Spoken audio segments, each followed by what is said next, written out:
close out the schedule versus Colorado tonight. The decisive game of the season series, the D-backs and the Rockies. Diamondbacks looking for their 10th win versus the Rockies this year, and they can also get their first series sweep of the season. It's D-backs baseball. The brooms are out on Fox Sports Arizona. Good evening from Chase Field. Welcome to the broadcast. Steve Berthume, Bob Brenly along the way. Your pitching matchup tonight, rookie Jeff Hoffman on the mound for the Rockies, only his 5th Major League start. And for the Diamondbacks, back on the comeback trail, Bob, it's Ruby De La Rosa with Braden Shipley waiting in reserve. Yeah, hopefully another step forward in his return from that right elbow inflammation. 2 innings against the Giants last time out, gave up only 1 infield hit to Hunter Pence. Unfortunately, walked the next 2 hitters, gave up a sac fly, but I think overall a good first time back for Ruby De La Rosa. Ruby threw 43 pitches in that start. They hope to get him to about 60 tonight, and then we'll see Braden Shipley, the rookie right-hander. The Rockies are very sorry to see Yasmani Tomas in the lineup again for the Diamondbacks. The numbers that Yasmani has put up versus Colorado this year are unbelievable. Staggering, hitting .433. Driven in 19 runs in 16 ball games, and how about this? In those 16 ball games, 6 of them he's had 3 or more hits. Yeah, 8 doubles, 3 home runs. He's slugging almost .690 versus Colorado this year. He's had a tremendous series against the Rockies once again. So we are set to go here. All kinds of antics at the ballpark tonight as the Diamondbacks carefully balancing their first series sweep of the year. Can they close out the Rockies with a win? First pitch is coming up.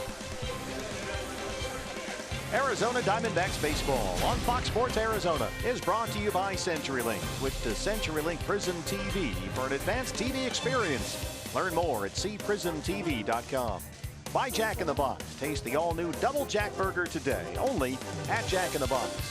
By Oregano. Step up to the plate for a guaranteed home run at Oregano's, your neighborhood pizza joint, location statewide. And by your Valley Honda dealers, where you get more standard features for less money.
Casino. Get in on big wins. By Chaz Roberts Air Conditioning and Plumbing. Choose Chaz. By Law Tigers, Arizona's motorcycle lawyers. And by Gigablast, 100 times more powerful internet from Cox. Bring on tomorrow. Oh, another gorgeous night at Chase Field. The roof and panels are open, and Ruby De La Rosa back on the mound for the Diamondbacks as they go for the series sweep against the Rockies. The first pitch is next on Fox Sports Arizona.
Open, and tonight's game will decide the season series between the D-backs and the Rockies. Diamondbacks taking the first 2 games here this week have even the season set with Colorado at 9 wins apiece, and the Diamondbacks with a sweep tonight can take the series for the year. And here's how Walt Weiss is going to line up the Rockies tonight. Charlie Blackmon in center field, DJ LeMahieu at second base, Nolan Arenado down at third, Carlos Gonzalez in right field.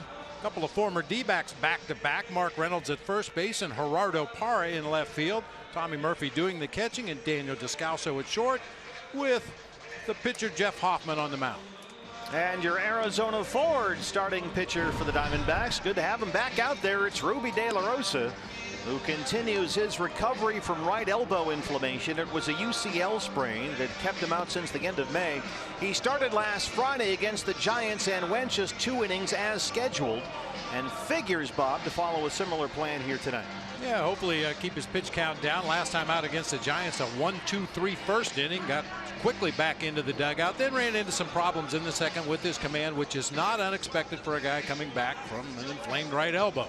So Ruby, they're hoping, can get to 60 pitches tonight, and Braden Shipley is waiting in reserve to give Chip Hill some length in that bullpen. Our eye on defense for the D-backs, as always, brought to you by Nationwide Vision Center. Socrates Brito getting the start in center field tonight. He'll be flanked by Brandon Drury in left. Yasmani Tomas, the red-hot Yasmani Tomas in right field. It'll be Lamb and Owens on the left side of the infield with Segura and Goldschmidt on the right side. Tuffy Gosewich getting a start behind the plate tonight for right-hander Ruby De La Rosa. Your umpires, Manny Gonzalez behind the plate. He's got the balls and strikes. Jim Reynolds at first base. The crew chief, Fielden Culbreth, Cubby as he's known, is at second, and Clint Fagan is at third. Charlie Blackmon set to step into the batter's box, and we are set to go. The Diamondbacks and the Rockies for the final time in 2016. Be careful with Blackmon. 8 leadoff home runs this year, the most in the major leagues. Charlie Blackmon, 5th in the National League in hitting. He's batting .316. And he's got 26 home runs. He homered here last night. Sends one to the corner in right, but hooks it foul. Boy, this guy is dangerous. 4 hits in the series. He's doubled twice, homered. Yeah, he really is. He's developed into a guy that can hurt you with one swing of the bat at the top of that batting order. Early on in his career, he was just kind of a slap hitter, spray him around, take advantage of his speed. But with more experience, more at bats at the major league level, he picks his spots to look to hook a ball out of here to right field. 13 RBIs in 16 games against the Diamondbacks this year. So allowed strike 1 for Blackmon.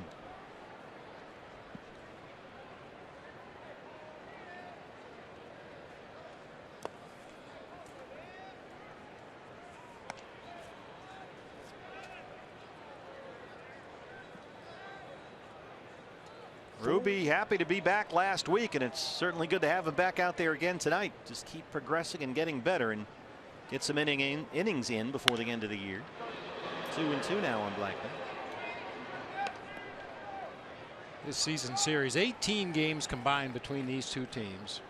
423 hits so far. 248 runs scored in those 18 games. If you came to watch a pitching duel, you're probably in the wrong place. Diamondbacks in the opener, 12 runs on 16 hits. They won that one 12-9. And then last night the D-backs had 11 runs on 17 hits. They won that ball game 11-4, and so tonight they can close out their first series sweep of the year.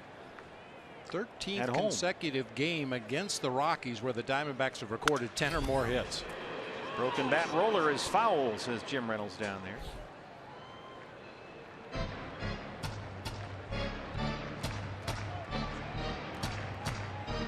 Ideally, Ruby De La Rosa tonight can get 60 pitches in. The idea is to get him at 70 to finish the season. So if they can get close to 60 tonight and then bring in Braden Shipley, they'll call it a win. And as usual, Blackmon is making the starting pitcher throw a whole bunch of pitches to start us off. Had the same type of at bat last night to start the game against Robbie Ray. Ruby in that start against the Giants last week, 43 pitches, 23 for strikes. So hopefully he can get to 60 tonight, but he's already full on Blackmon, 3-2. I mentioned he gave up 1 hit against the Giants. That was a Hunter Pence infield single. Little chopping, swinging bunt to the left side. Blackmon belts one, and he's got a home run. Another leadoff home run for Charlie Blackmon. He's done it again. That's his 9th leadoff homer this year and the 21st of his career, the most in Rockies history. He just missed one earlier in the at-bat, and he's able to keep that one just fair. Second baseman, number 9. And not only does he lead off with a home run, putting the Rockies on the board after 1 batter, but he forced Ruby De La Rosa to throw 8 pitches to do it. Oh man, that's a hanging slider, belt high inside part of the plate. That's where those usually end up.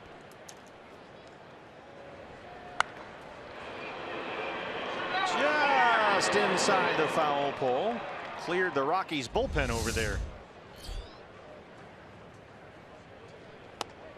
So a home run to Blackmon starts us off. Now Ruby works to DJ LeMahieu, who is 2nd in the National League in hitting. He's batting .344.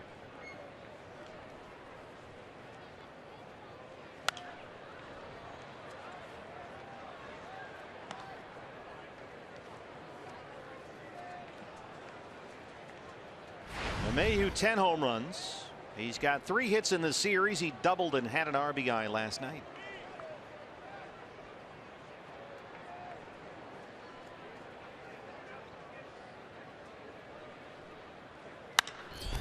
Over the glove of Goldie. That's hit hard into right field. LeMahieu has a single. That'll bring up Nolan Arenado.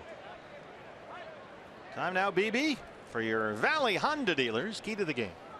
Well, you mentioned it before. Diamondbacks looking for their first home sweep of the season. Let's make it a September sweep. Take game 3 of this series against the Rockies. Something to build on for next year. That's all you're looking for at this time of the season, individually and as a team. Look for positives to build on. And the Diamondbacks 27-46 at home this year. They've had some series sweeps on the road, but none at Chase Field. Nolan Arenado.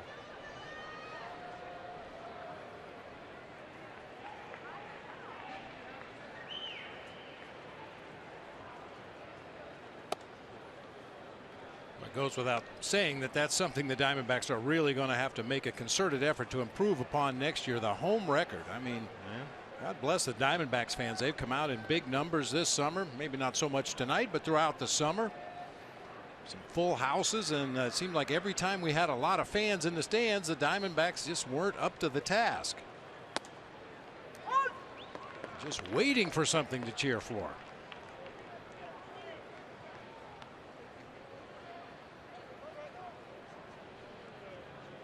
Arenado, 37 home runs. That ties him with Chris Bryant for the National League lead.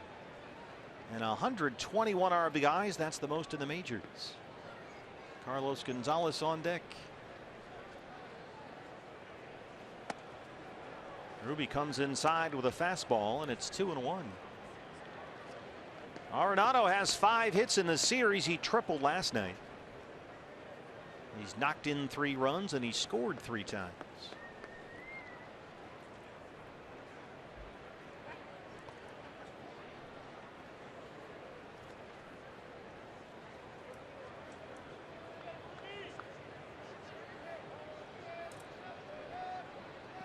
NL West getting a little less dramatic as we go on through September. The Dodgers won at Yankee Stadium today, 2-0. And the Giants lost at home against the Padres. Madison Bumgarner on the mound for that one, so LA picks up a game. Rockies 8 games out of a National League wild card spot with 17 to play.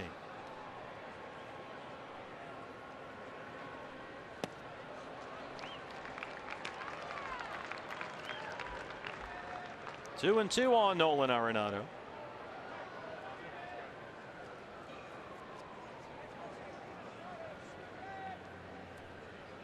Arenado 11 extra base hits, 18 RBIs in 18 games against the Diamondbacks this year. He, as always, has given them fits. But Ruby gets the strikeout, doubles up on the slider, and that's the first out of the ball game.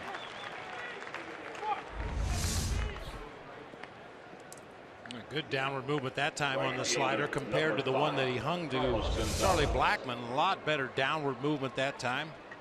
That's one Ruby's looking for. Carlos Gonzalez now. You can see how the Diamondbacks will line up defensively. Jake Lamb right behind the second base umpire, Field and Culbreth. Cargo 301. He's got 25 homers.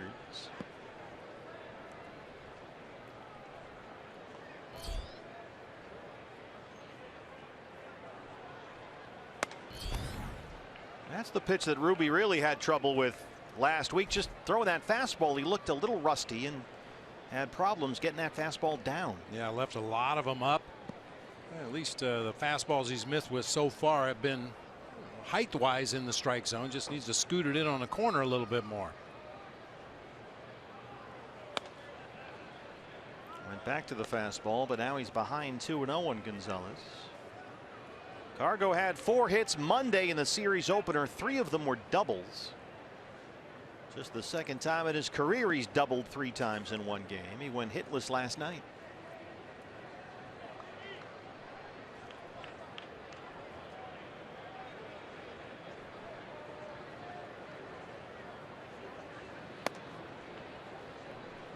He has missed with 3 consecutive fastballs. Being careful with Gonzalez, and it's 3-0. Not only has he missed with 3 fastballs, that's 1 and 2 and 3. All of them right on top of each other.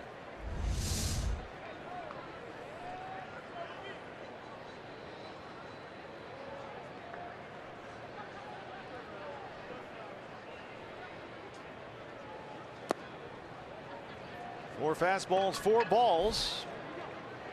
So LeMahieu at second, Gonzalez at first. 1 out, a run is in, and the batter is the former D-back Mark Reynolds. First baseman, number 12, Mark Reynolds. Reynolds hitting .282 with 13 home runs. Already a 20-pitch inning for Ruby, and he's only recorded 1 out.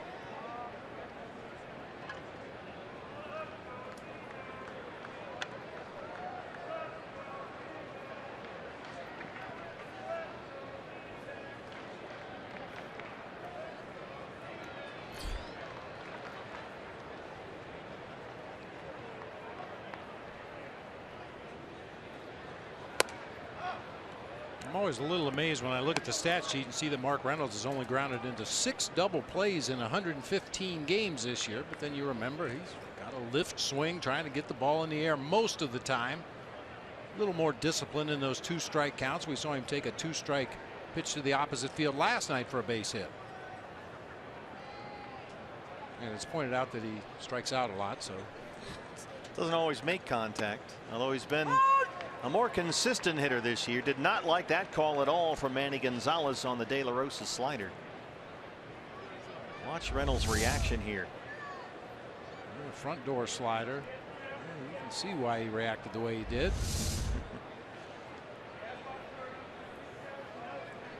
Boy, Manny Gonzalez is a huge guy back there. That slider got away from Ruby, and it's 2-1. That one was actually better than the one that was called a strike. Yep.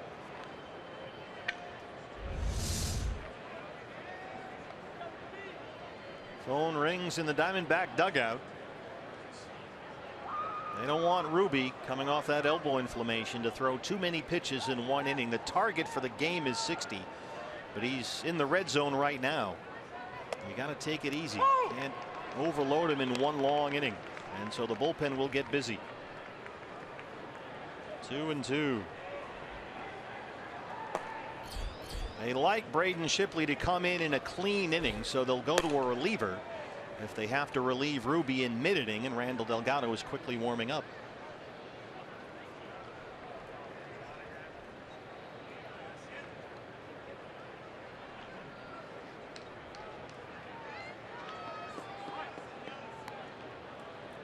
Reynolds has 2 hits in the series. Both were last night, including a double. He was 0 for 4 Monday.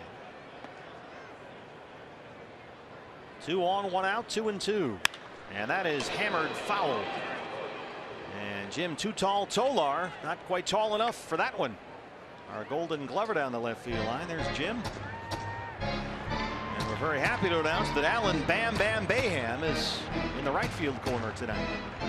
There's Bam Bam. Just waiting for his opportunity to make a play. Look at that young man. He's not letting that thing go. That's awesome.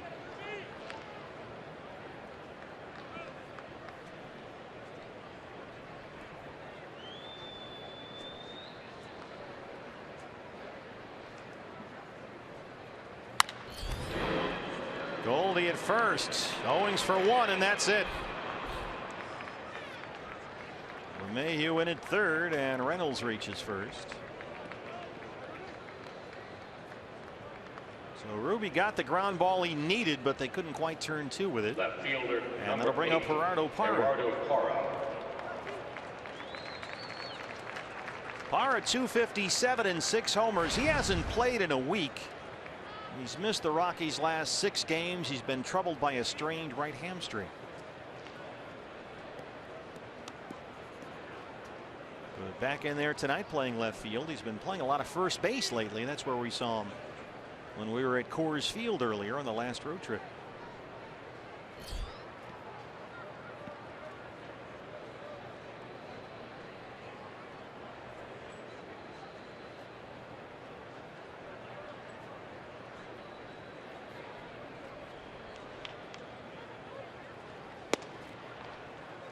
There's a chance that if Ruby doesn't get Parra, that could be it. Usually when a pitcher in 1 inning gets to 30 pitches, that sets off an alarm bell for Chip Hale, especially in Ruby's case, where he's coming back from that elbow inflammation, that ligament strain. They will take no chances.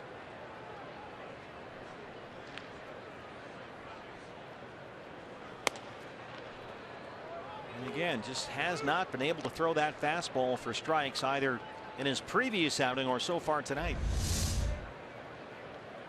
Probably a strike right there. Yeah. Looked like it nipped that outside corner, but that will occasionally happen when a guy's spraying the ball all over the place and missing his spots, and the catcher has to reach from one side of the plate to the other. You tend to not get the borderline pitches.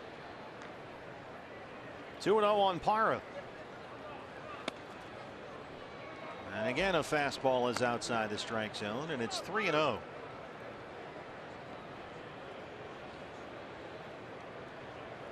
Thirtieth pitch coming up for Ruby De La Rosa. Delgado still warming up in the bullpen.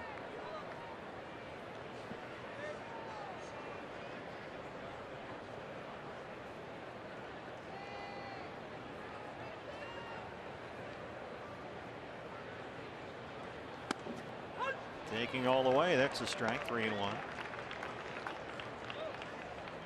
Parra started taking off his foot guard there. Ready to go to first base. Once again, understandable when you see the location of that last pitch, but that 3-0 tends to get called a strike if it's anywhere in the vicinity of the strike zone.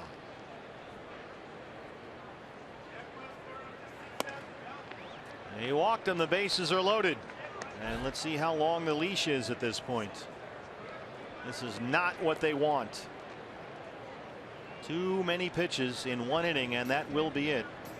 Here comes Chip Hale. No sign as of yet.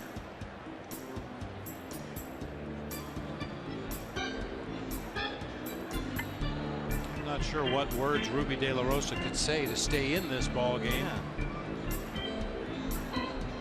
He's going to get a chance.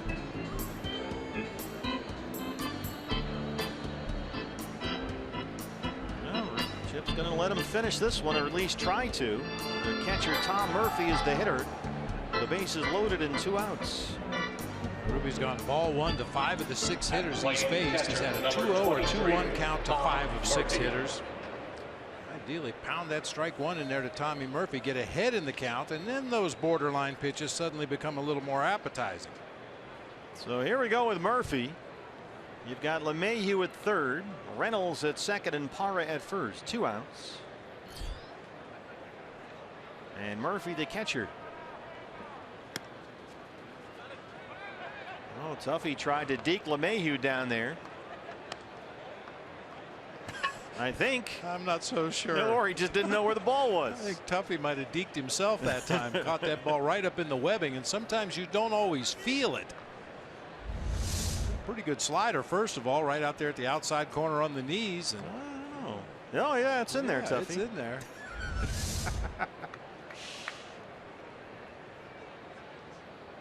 Not a bad idea. Might want to try that next time. Just cannot throw that fastball quite where he wants to yet. And this is exactly the scenario that you didn't want. He's behind 2-0.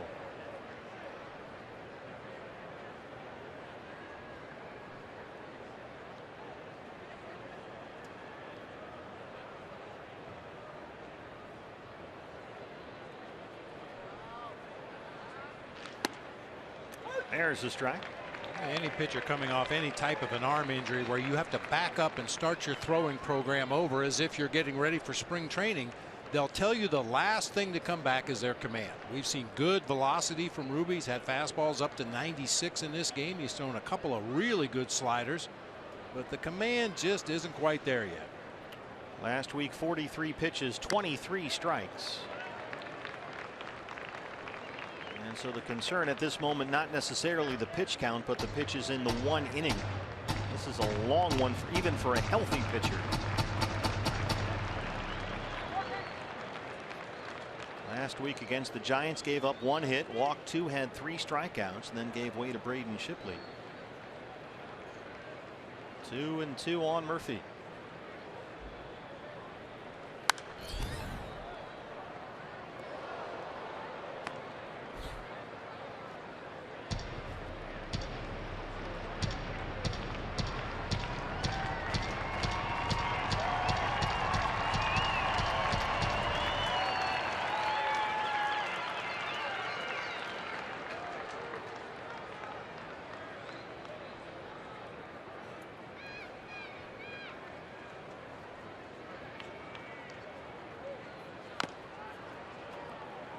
Check swing foul. The injury for Ruby De La Rosa was a sprained UCL, the ulnar collateral ligament in that right elbow. They got him checked out. The MRI showed no structural damage. They went to Dr. James Andrews for a second opinion because Ruby's already had one Tommy John surgery much earlier in his career. Dr. Andrews said no surgery. The ligament was stretched but not torn, so they shut him down. And a start last week against the Giants, his first start for the Diamondbacks since May 25th. He made 3 very brief minor league rehab outings. Another 2-2 to Murphy, and now the count is full.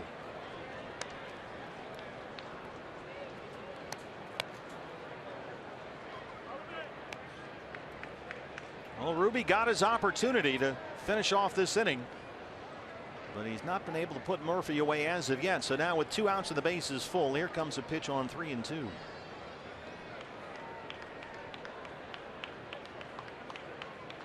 Runners go, and Ruby gets the strikeout. He leaves him loaded. It took a long time, about 40 pitches, but he gets through the first. Diamondbacks down 1-0.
Whiskey trade for Colorado at last year's deadline. He was a first-round pick by the Blue Jays in the draft only 2 years ago out of East Carolina.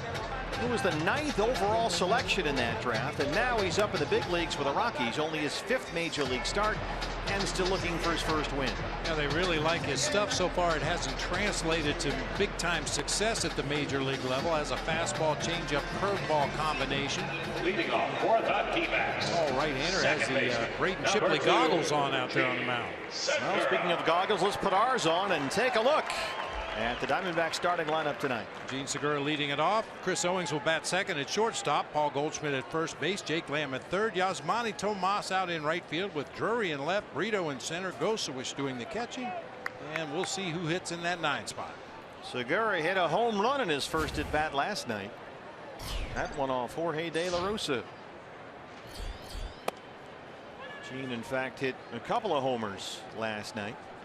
He's 6th in the National League with that .312 average, and the home runs and RBIs both already career highs. This was Segura's night last night. Almost the same kind of home run. Yeah, same kind of pitch. Slurvy breaking ball that ended up in the middle of the plate. Towering fly balls to left field both times. Oh, how about another one? Did he do it again? Gene Segura. It's gone. How about that? That's 15. He leads off the ball game with a home run for the 2nd night in a row.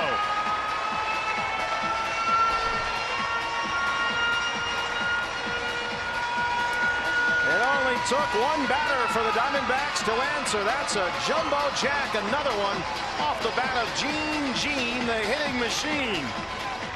Shortstop, number 16. Segura says, Charlie Blackmon, you got nothing on me. Ooh, hanging breaking ball. Man, those things tend to get hit really hard. Blackmon got a hanging slider from Ruby De La Rosa, and Gene Segura gets a hanger from Jeff Hoffman. We're knotted at one. And here we go again. Buckle up. Strike one to Chris Owings. Jumbo Jack, a free Jumbo Jack tomorrow with a purchase of a large drink from our friends at Jack in the Box. Segura with 3 homers now in his last 2 games, and we got a long way to go tonight. Owings hits one right at Descalso for the first out. Eye on defense for the Rockies, brought to you by Nationwide Vision Center. Oh, buddy Gerardo Parra out in left field. Charlie Blackmon in center. Carlos Gonzalez over in right field. It'll be Arenado and Descalso once again on the left side of the infield, with LeMahieu and Reynolds on the right side. Tom Murphy doing the catching for righty Jeff Hoffman. Paul Goldschmidt.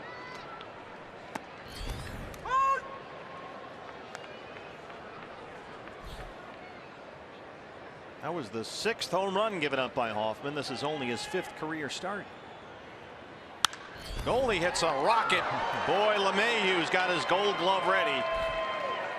That should have been a double in the gap in right center. Instead, it's out number 2. So 3 hard hit balls against rookie Jeff Hoffman.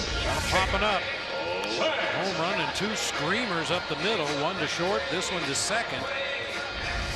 Not much you can do about it. You can't guide it after you make contact. Just keep making good, solid contact.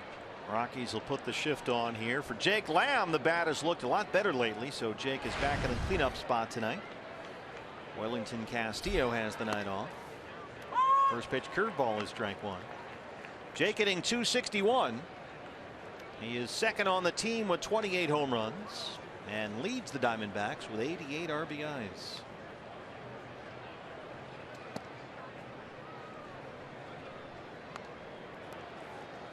Jake has had a productive series. He's faced a lot of left-hand pitching lately, but he's got 3 hits and 3 walks in this series. He's doubled twice and knocked in 2 runs. Fastball is up and it's 2-1.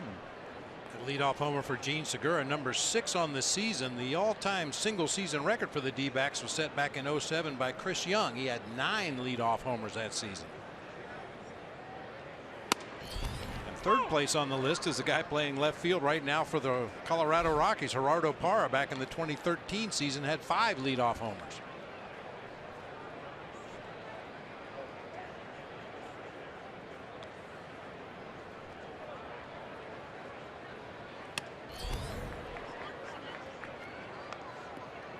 Three and 2 on Jake Lamb. Jeff Hoffman's a big kid out there, 6'5", 225.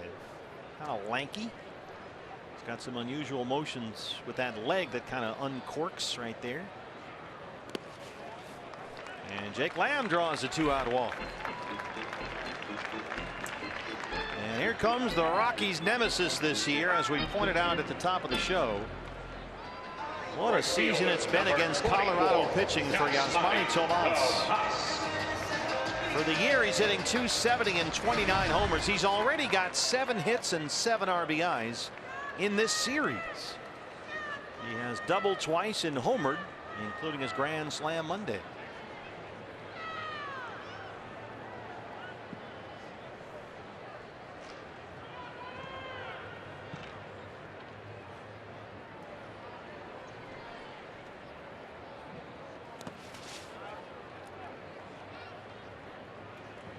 Tomas has been a problem for Colorado all season. I mean, these numbers are tremendous. He's hitting .433 in 16 games versus Colorado this year. 11 extra base hits, 19 runs batted in. Walt Weiss has seen enough.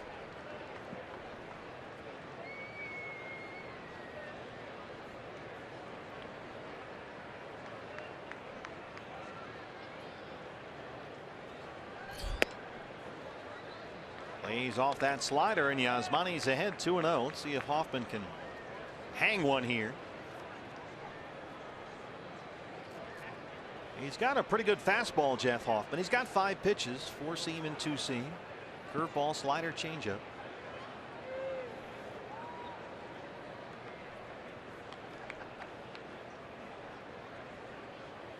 Oh, got it inside. Tomas drills it, and that's going to get to the wall. Jake Lamb will round third and come on in. Yasmani Tomas, El Tanque. An RBI double. It's 2-1 Diamondbacks. Oh, he's killing Colorado this year.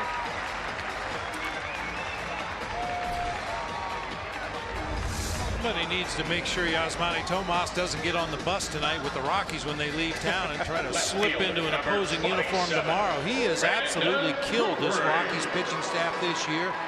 And I mean, no bloopers either. They're not rolling through the infield and dropping just over the infielders. He is hitting nothing but rockets against his staff. That's his 20th RBI this season against the Rockies. Brandon Drury's been equally hot.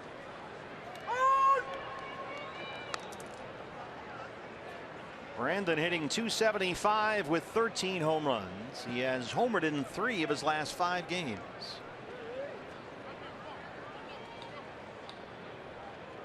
Including the first 2 games of this series.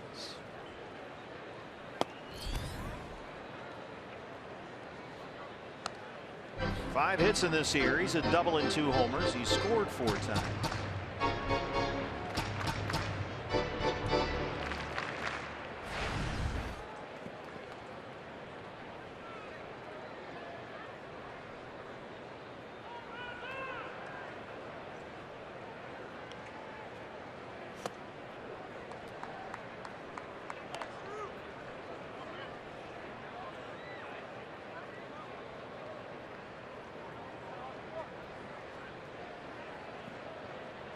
Ten for 20 on the homestand with 4 more to go against the Dodgers starting tomorrow night.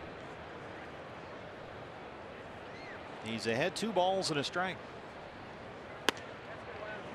Can't quite check his swing, and it's 2-2. Good slider there from Hoffman. Jeff Hoffman's calling card in his brief minor league career, he was only drafted 2 years ago, has been strikeouts. Had more strikeouts than innings pitched at AAA Albuquerque this year, but it's been a different story at this level. More walks than strikeouts as a major leaguer. Arenado smothers that one, spins and throws, and makes another tremendous play. But the Diamondbacks answer the Blackmon homer with 2 runs of their own. Gene Segura, for the 2nd night in a row, gets it started. A leadoff home run. Then Yasmani Tomas, an RBI double. D-backs lead at 2-1.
2-1 as we head to the second with Ruby De La Rosa back on the mound. Now the team's goal for the season is to get Ruby up to that 70 pitch count. As for Ruby, his goal is to return to that form before the elbow injury.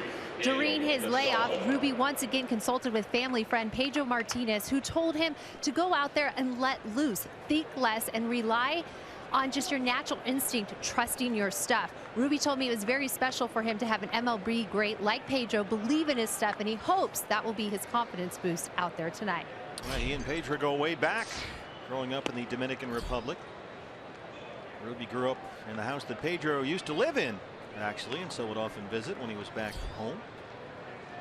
But already at 40 pitches after a long first, with a cap of about 60, Daniel Descalso, the shortstop, leads off the second. Descalso, 267. The 6 home runs are career high, and half of them have come against the Diamondbacks this year. Took a little off that fastball, and it's 1-2. The one thing that really stands out to me is you look at the box score for the first 2 games of this series in the first inning today. Total of 39 runs on 60 hits so far in this series, and there hasn't been one hit batter, and to the best of my recollection, not one guy knocked off the plate. So what are you suggesting? Well, I'm just saying, you get a couple of offenses that are very good to begin with, and then they're just ultimately comfortable in that batter's box. This is what you get. Well, the Diamondbacks have not, if you want to use the word retaliated, they haven't done that this year. They've taken a high road every time one of those potential situations has come about, and they haven't moved guys off the plate regardless of the other uniform all year long. There you go. I mean, it's ball 4, but that would have been a good pitch earlier in the sequence. Just make guys a little uncomfortable. Well, Ruby's already walked 3. The command just not there, as you mentioned, Bob. And that's going to be it. Chip Hale has seen enough. So this did not go the way they'd hoped, certainly not the way Ruby hoped. A 39 pitch first. He walks Descalso to lead off the second, and that's it. We'll take a break.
.60 pitches.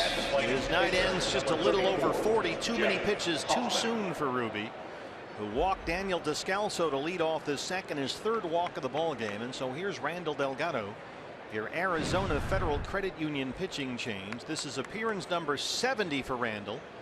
A 4.33 ERA. He'll face the pitcher Jeff Hoffman with Descalso at first.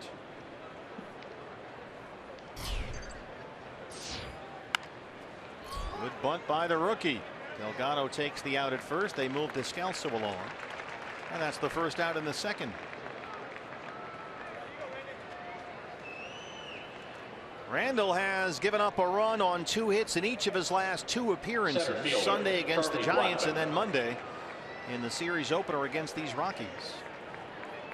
But prior to that, he had made 19 appearances and given up only 2 earned runs. Now he'll work to Charlie Blackmon, who led off the game with a home run, his 9th leadoff homer this year.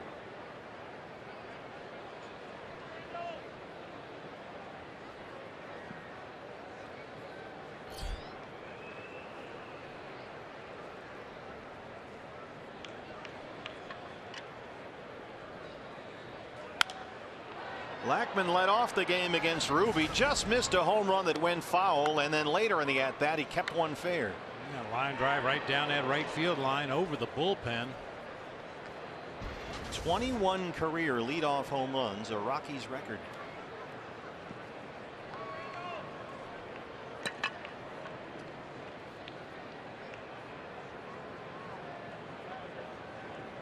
Well, I'll tell you what, somebody's getting Charlie Blackmon out. Against the Diamondbacks, he's a .353 career hitter. He gets on base at a .385 clip. He's slugging .564. Against everybody else, he's a .288 hitter, gets on at .319 and slugs .450. Steers one the other way for Lamb. He looks Descalso back to the bag. And that's the second out. I've joked in the past it might be time to burn that scouting report and come up with something new, or execute the scouting report that you have in hand a lot better than we have up to this point. Second baseman, DJ. The reality is, don't look at video of you pitching against Charlie Blackmon. Look at video of guys that have gotten him out and see how they went about doing it.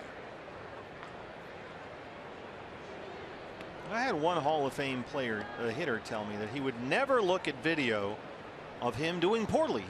Because he felt it would reinforce bad things. He only wanted to watch the good things and sort of get that mental image in his mind and work off that. DJ LeMahieu singled his first time up.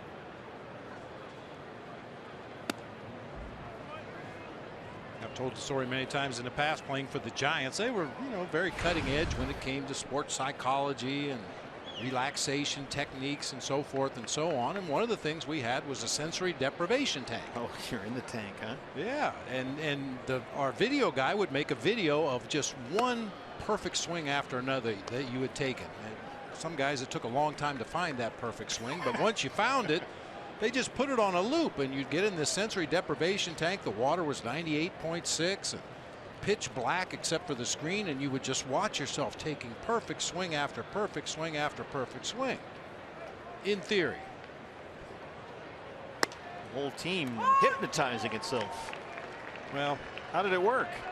It worked okay for a few days, and then one of our bench guys decided to go in the sensory deprivation tank and watch a movie. Well, why wouldn't you? Have a little popcorn. So nobody got in the tank after that.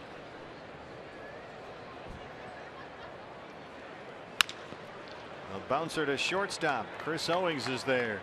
And Randall Delgado ends the second inning. Diamondbacks lead the Rockies 2-1.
T-Mobile. Dodgers have gained ground on the Giants. LA won at Yankee Stadium today 2-0.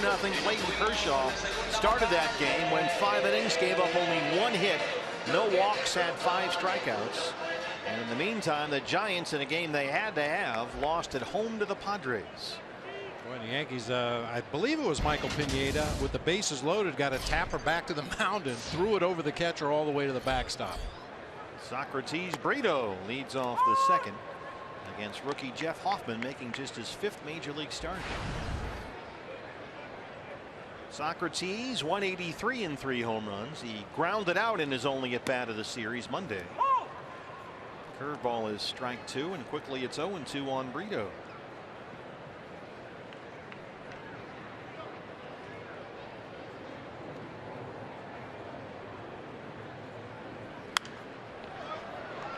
So let's see, the Dodgers now lead the Giants by 5 games atop the National League West.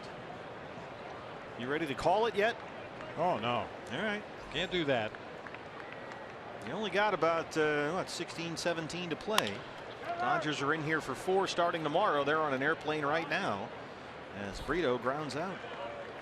I think the Dodgers and Giants have 7 games head-to-head left, don't they? I know the final series is in San Francisco for 3, and I think the Giants go to LA for 4 games. Could possibly just be 3. I'm not sure. Dodgers in tomorrow. Rich Hill, the left-hander, who had to come out of the ball game with a perfect game going. He'll start tomorrow night against Archie Bradley. We'll get that perfect game hangover. Yeah. Tuffy Gozawish. Tuffy getting the start behind the plate tonight. 153 and 3 home runs.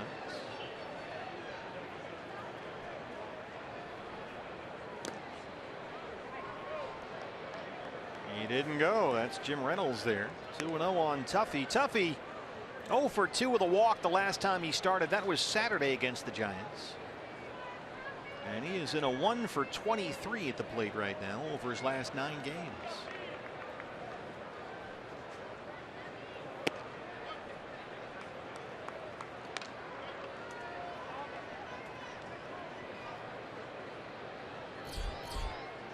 Peter O'Brien on deck. He will hit for Randall Delgado. Braden Shipley will come on and start the 3rd inning. Second walk of the ball game for Hoffman. And we'll see if he can hang one to Peter here. Pitch hitting for Randall Delgado, number 14. O'Brien hitting 153. He's got 5 homers. He got into the ball game last night and doubled. Saturday he had a home run against Johnny Cueto when the Giants were here.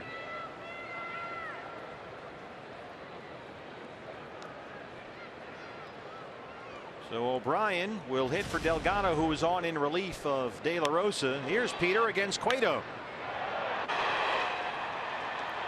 He's got 9 hits in the big leagues this year. 5 of them are home runs.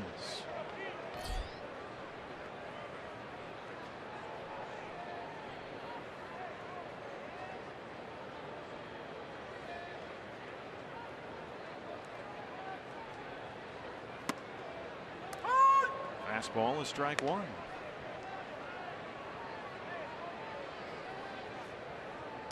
Hoffman's already walked 2 in the ball game. Mentioned that as a minor leaguer, he's got a pretty impressive strikeout record, more strikeouts than innings pitched at AAA, but in the big leagues he struck out only 8 hitters in 4 starts, and he's walked 10. That was going into tonight. And he's already walked 2 more.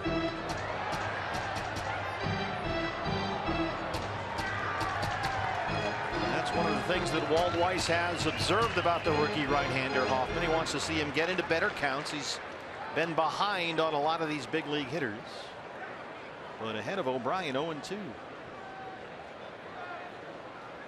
These two will have seen plenty of each other in the Coast League this year. Peter at Reno and Hoffman at Albuquerque.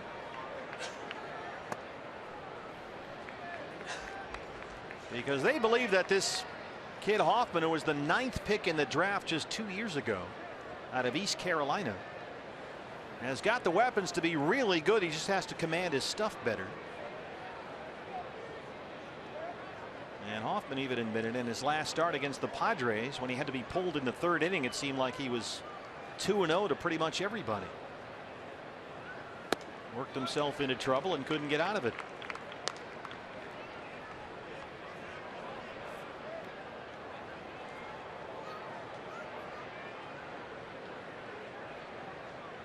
That was last Thursday at Petco Park. Got hit pretty hard.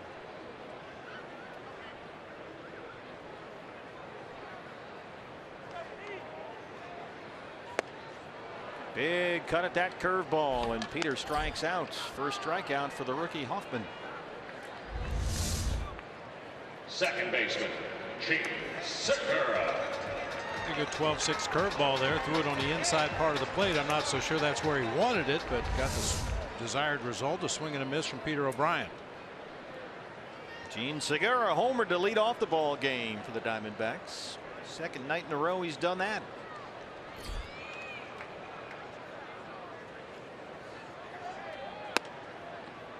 First pitch curveball buckled Segura. 0-1. Gene third in the National League in hits. Wesley Baker told me when he was playing with the Atlanta Braves and hitting behind Hank Aaron a lot in that Braves lineup as just a young player. He was on deck when Hank hit the big home run. And he would say that like that first curveball to Segura right there, you could see Gene knee buckled and backed out of the batter's box. That Hank Aaron would do that intentionally against a young pitcher early in the count and then wait for that curveball to come back again with 2 strikes. Setting up a pitcher to get the pitch you want.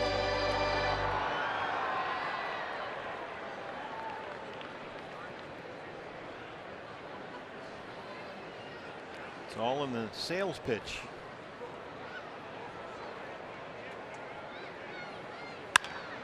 Fastball away, and Segura rolls it into center. He's 2 for 2.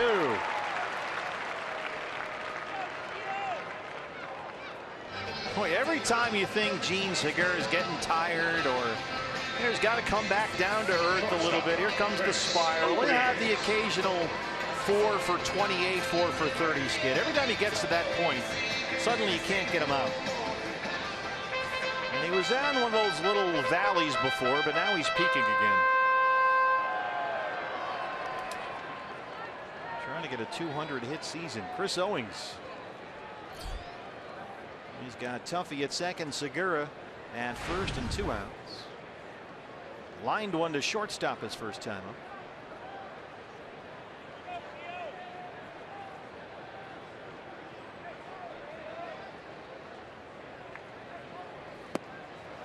He loves that first pitch curveball suddenly here in the second inning. It's worked for him. Stealing strikes, getting ahead.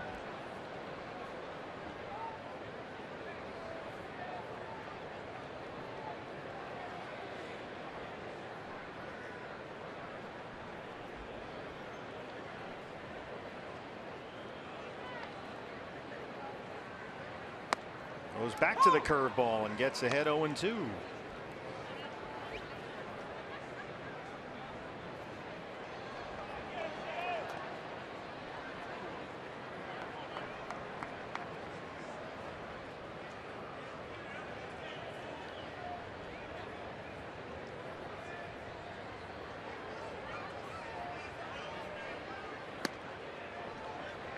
They like Hoffman's stuff, but it will be interesting to see over the course of time how that curveball works at Coors Field. I mean, this is the second highest elevation in the major leagues, this ballpark, but to go out and get, he's not necessarily a curveball pitcher per se. He throws a fastball 95, but that's a big weapon for him. But to get a pitcher like that as the centerpiece of the Tulowitzki trade, we'll see how that works out over the years. He gets 2 strikeouts in the inning and strands 2, but the Diamondbacks have a 2-1 lead.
Hey fans, when the D-backs win, you win at Papa John's. The day after every Diamondbacks win, you get 50% off your regular menu price online order at Papa John's. Enter promo code DBACKS50 at papajohns.com. Rookie right-hander Braden Shipley getting his work in, piggybacking behind Ruby De La Rosa for the second straight outing.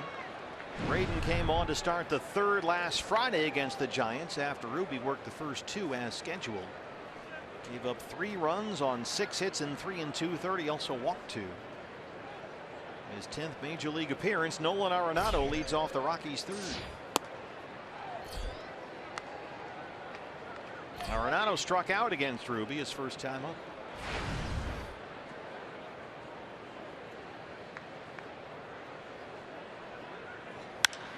Drives it to right center. Brito on the run. He won't get there. It bounces off the wall by the pool. Arenado pulls into second with his 32nd double. That's his 6th hit in the series. Fastball outer third. Boy, when Arenado is right at the plate like he is most of the time, he is as good as any hitter in the game as tracking that ball deep into the hitting zone. See that time his head right down the barrel of the bat as he drove that pitch away from him to the opposite gap. That's his 12th extra base hit in 19 games against the Diamondbacks this year. Carlos Gonzalez walked his first time up. So Shipley into the stretch immediately.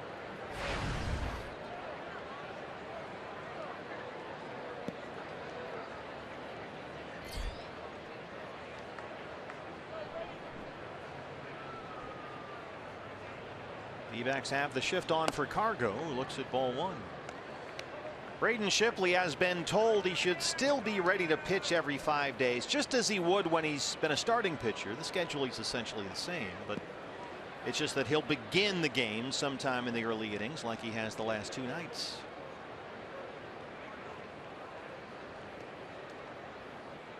So instead of the first, he starts in the second or the third. 1-1 now.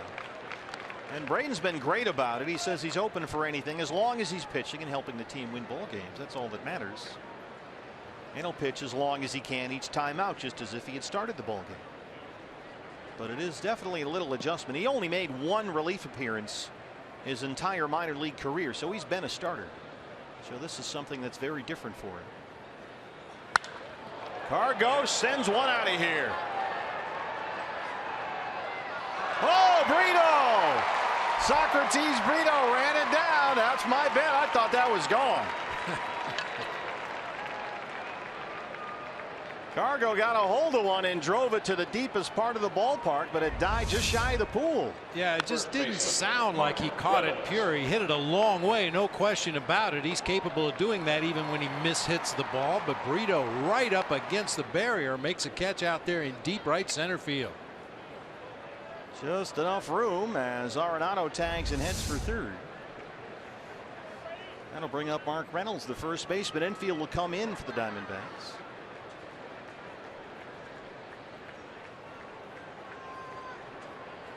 So 2 very hard hit balls off Braden to begin the third inning.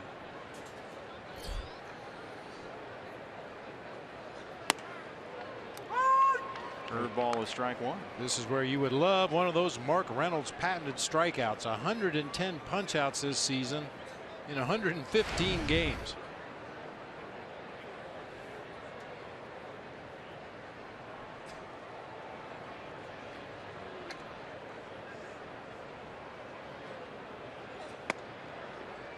Fastball is in. 1-1 on Reynolds. Reynolds homered Sunday in extra innings at Petco Park. Career home run number 250. 121 of those came as a Diamondback. Arenado at third with 1 out.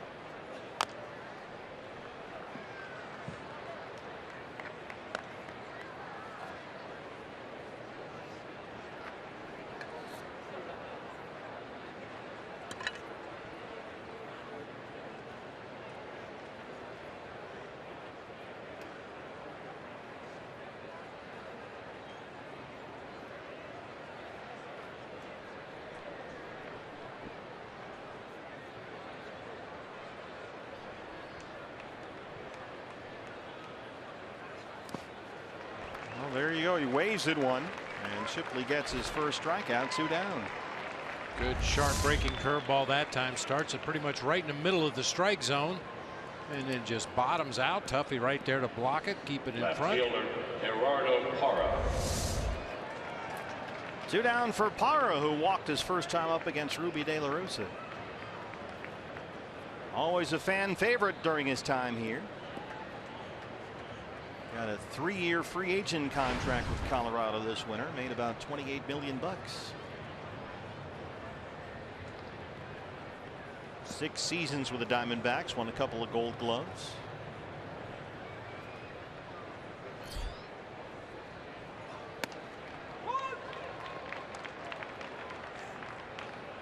Parra was traded at the deadline 2 years ago to Milwaukee for a couple of minor leaguers. That turned out to be Mitch Haniger and pitcher Anthony Banda. Well, today Haniger and Banda were named Organizational Player and Pitcher of the Year by the Diamondbacks. So that trade's worked out pretty well. We know what Mitch Haniger can do now. We've seen a little bit of him this year. Anthony Banda had a very nice season pitching in the minor leagues and figures to compete for a job with the Diamondbacks next year. Banda went 10-6 with a 2.88 ERA, and he pitched in the Futures game at All-Star Weekend.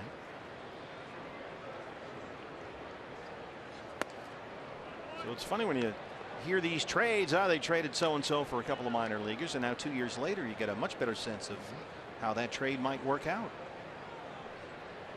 Here's Mitch. Andrew had a good night last night. 2 singles and a walk. Got his first major league homer in the series opener Monday. 2-1 on Parra.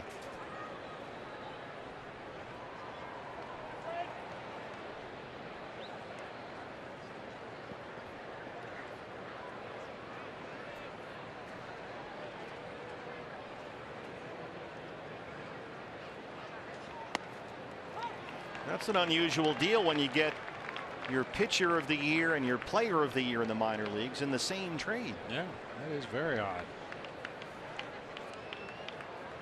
And it worked out for Parra too. He got his free agent payday after sensational half a season with the Brewers.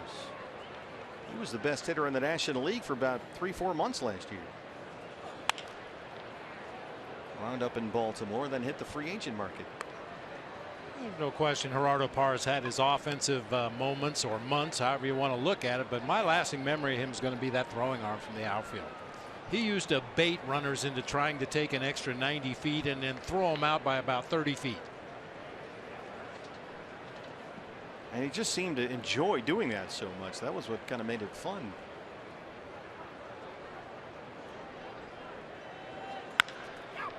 Grounded to second for Segura, so a good job by Braden Shipley to strand that leadoff double and keep it a 2-1 D-backs lead.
Third time to take a look at this day in Major League Baseball history, brought to you by Geico. This is my favorite day. Yeah.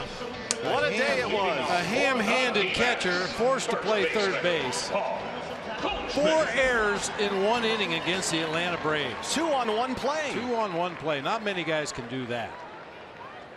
But all's well that ends well. Home run in the 4th inning to put the Giants on the board. A 2-run single in the 7th or 8th, I can't remember, and then the game-winning home run against Paul Ossenmacher. 30 years later, Goldie leads off the 3rd, and I would encourage all of our fans to check out the San Jose Mercury News. You can just Google that in, type in San Jose Mercury News, and if you go to the sports page and click on their San Francisco Giants coverage, you'll see a terrific article by Daniel Brown called Giants Nuttiest Game Ever. Bob Brenly remembers 30 years later. And it's a wonderful article. There's a video clip that you did a couple of weeks ago talking about your memories of that game. And then they also have about a 2-minute clip narrated by Bob Costas that encapsulates the entire afternoon. The hits, the errors, the whole thing as Goldie leads off with a C&I single.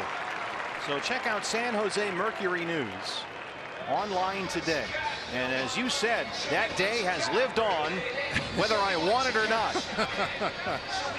Yeah, pretty tough to live that one down. I mean, you got to be known for something. And for me, not just personally, but that's the great thing about the game of baseball. You know, you make a mistake early in the game and it will provide you opportunities to redeem yourself. Little did I know it was all going to happen in one day. I like what you said about, because it was it the 4th inning? Yes.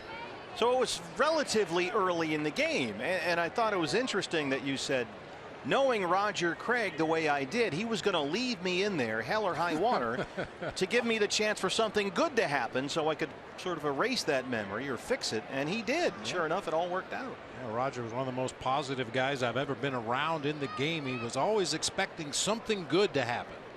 Never a negative thought.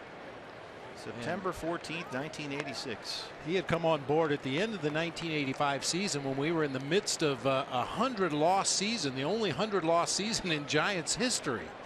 And he just kind of sat back and watched things. But throughout that spring training in '86, you just knew that Roger was the guy that was always going to be looking for opportunities to make a hum baby. That was one of his favorite sayings. A hum baby, which means, it could be a pretty girl as a hum baby, a hot car as a hum baby, and a good ball player as a hum baby. And he was always looking for ways to have guys have hum baby performances. That had to be the ultimate. And lost in all the discussion about your 4 errors in 1 inning was a bat flip that would make a Korean professional player proud. You were a real innovator there as Jake Lamb hits into a double play. The bat flip on the walk-off homer was epic, especially given its time, 1986. You didn't see a lot of bat flips like that. Yeah, and it certainly wasn't meant to show up Paul Ossenmacher in any way, shape, or form. It was just the overwhelming sense of relief that the day was finally over. All's well that ends well. But there's a great quote from you in this Mercury News story talking about right after that inning finally ended, that 4th inning, when you had the 4 errors and still got a lot of game left to play as Tomas steps in there, and you said a sense of calm came over me and I felt like I was above the stadium watching myself play at Candlestick Park. So you were in this whole other stratospheric zone thing.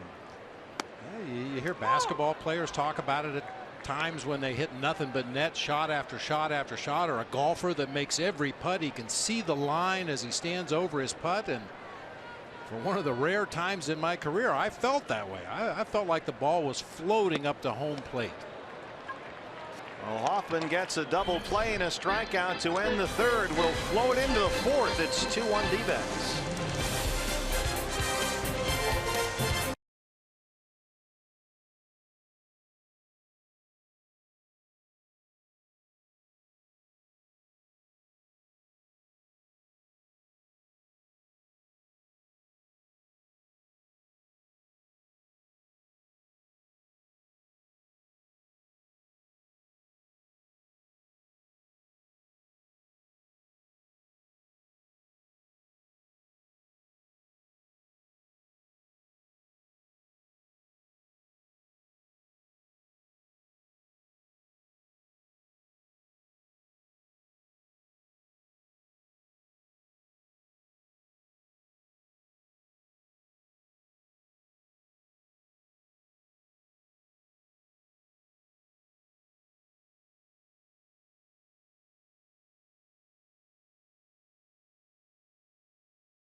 As we start the fourth inning, the Gig Life high-speed highlights presented by Cox was this guy before the game and his dog Scooby. Do it, Scooby. Yeah, just let it soak in.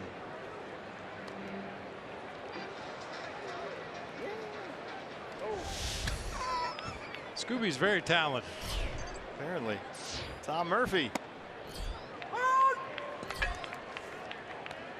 Second inning of work for Braden Shipley. Murphy struck out against Ruby De La Rosa to win the first.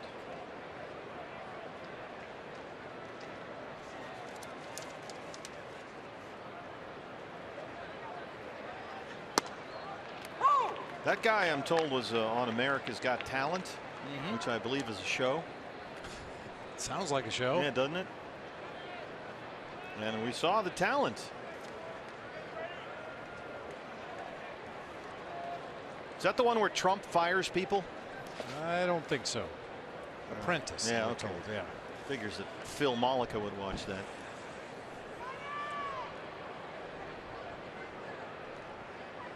I think Phil was on The Apprentice one time.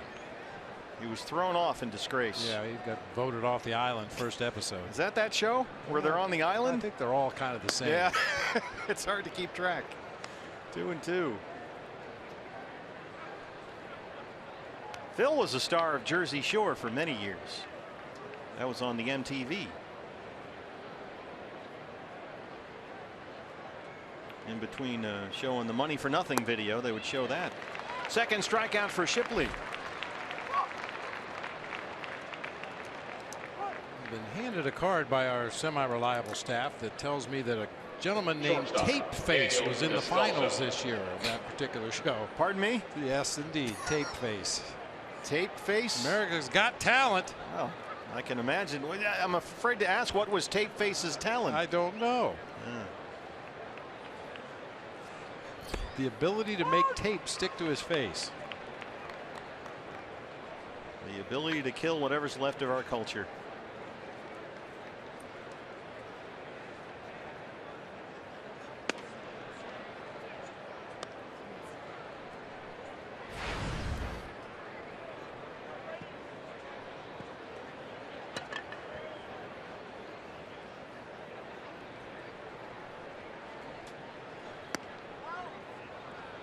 Two and one on Descalso.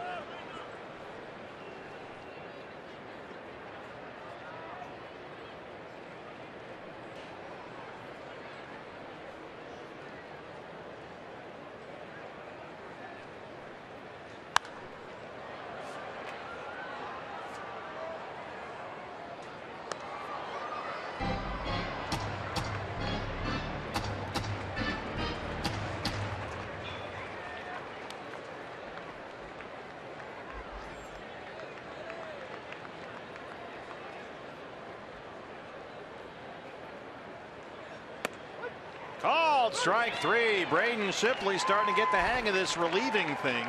That's his third strikeout. Backdoor breaking ball just does nip a part of that strike zone up and away from Daniel Descalso that time. Back-to-back strikeouts. 3 of the last 4 hitters Braden Shipley's faced. Now he'll work to the pitcher, Jeff Hoffman. Braden's pitching schedule may be the same as before in terms of the days, but it is certainly a different deal when he does get out there, piggybacking off Ruby. Because as we mentioned earlier, he only made 1 relief appearance in his entire minor league career. He's been almost exclusively a starter. And he said when he did replace Ruby last week, it was a little weird for him. And when he finally got out there on the mound, he had to tell himself, okay, I'm in the game right now. And it just felt weird. It was like he was being rushed a little bit.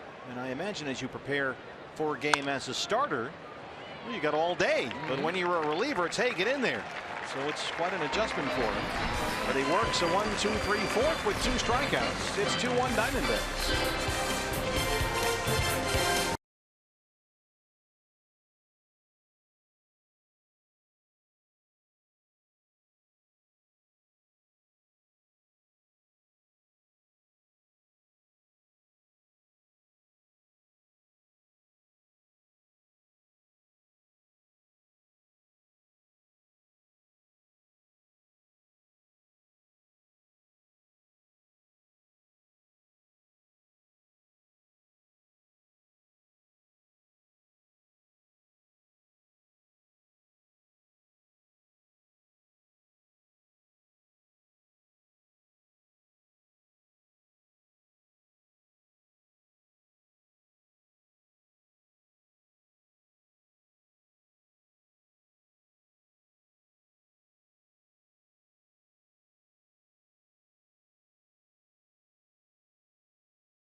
Bottom half of the 4th inning. We've been waiting for this one for a long time. You want to come early to the D-backs-Dodgers game this Saturday, September 17th, to get the David Peralta bobblehead, courtesy of Ram Trucks. Los D-backs Fiesta de Familia will take place outside from 3 to 5 with live music, carne asada, a beer garden, food and family entertainment, courtesy of Fry's Food Stores. Visit dbacks.com. Great looking bobblehead. This one's sweet. Coming up on Saturday against the Dodgers, courtesy of Ram Trucks. That's the last thing a catcher sees before he starts around the bases. I was going to read the promo, but Dennis Lamb was explaining tape face to me, and I got a little distracted. Dennis came into the booth with tape across his mouth. Which and was said, a refreshing change. Yeah, well, by the way, yeah, hello, nobody loses. But, yeah, there's Dennis Lamb, star of the Dennis Lamb Show. And apparently this is what tape face does. That is talent right there. There is no denying that that's talent. You never know what's going to come up on one of these shows. Our thanks to Dennis Lamb, star of the Dennis Lamb Show. By the way, since you're on camera, go back over there, tape face. You and Tony, tremendous job today feeding our entire crew the Dennis Lamb special, the chicken and the best coleslaw on the planet. All right, the audio guy can't get the mic to work. How about that? Stick to, Freddie. Bring me up. All right, Dennis, you're up. Because I love my crew. I love my benefactor. I love my family. My crew. I love my crew here. All my family. Thank you for helping them out. That was the acceptance speech. Yeah, thank you, Dennis. Great job. I love doing it, man. A couple times a year, the Lambs cook a big spread for our whole crew. We have the whole big cookout down there. We had one again today before the ball game. The desserts, the chicken, the coleslaw, potato salad, you name it, Drury strikes out. That's 4 strikeouts for Hoffman.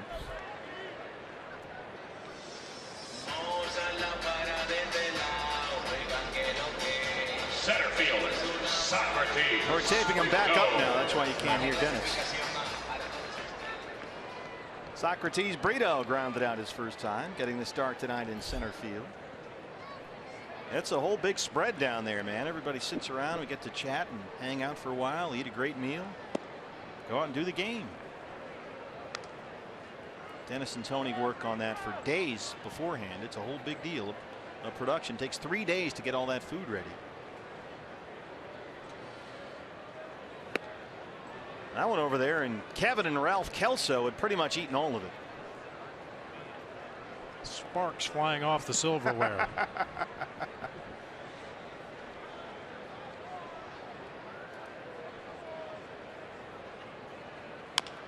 Brito taps one to second. Here comes LeMahieu.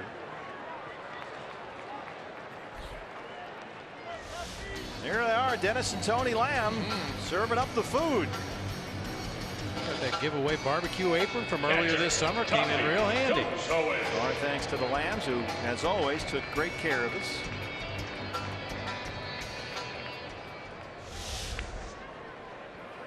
And there's Dennis. I've seen Dennis Lamb sign autographs. He's big. He's big. You got your own show. Big time. Duffy walked his first time up against the rookie Hoffman.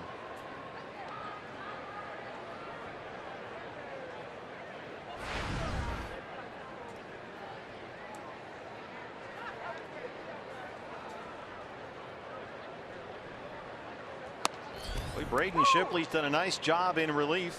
He's retired 6 in a row. He's got 3 strikeouts, and Hoffman, making just his 5th major league start, has settled in as well. Been pretty quiet since the D-backs got 2 in the first. He's walked 2 so far tonight. He's struck out 4. We're on the verge of an investigation. If Tuffy Gosowich makes an out here, ought to make 3 straight innings when neither team scored a run. Yeah, something's wrong.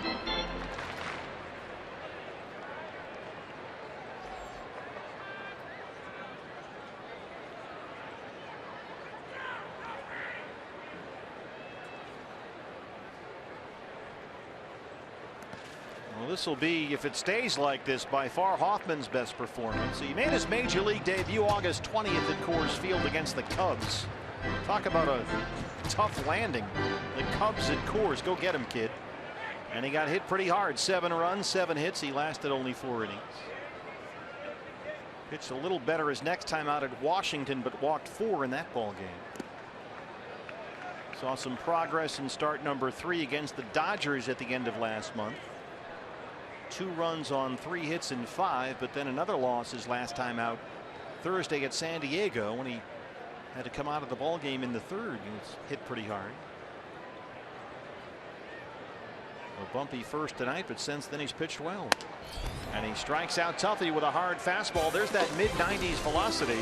He's got 5 strikeouts, but the D-backs have a 2-1 lead.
Get the final giveaway of the year as modeled by the lovely Mike, who apparently is also a big tape face fan.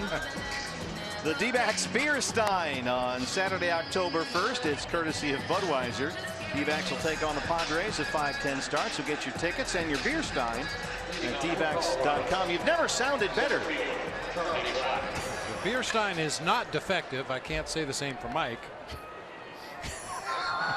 And you can't defend yourself either. Vanessa's usually here to do that, but she's busy this week, so you're all by yourself all week long. Well, have a drink, yeah, that'll help. So that's coming up October 1st against the Padres. D-backs beer stein to the first 10,000 fans 21 and older. Our thanks to the lovely Mike. Charlie Blackmon has homered and grounded out. He led off the ball game with a home run, his 9th leadoff homer this year.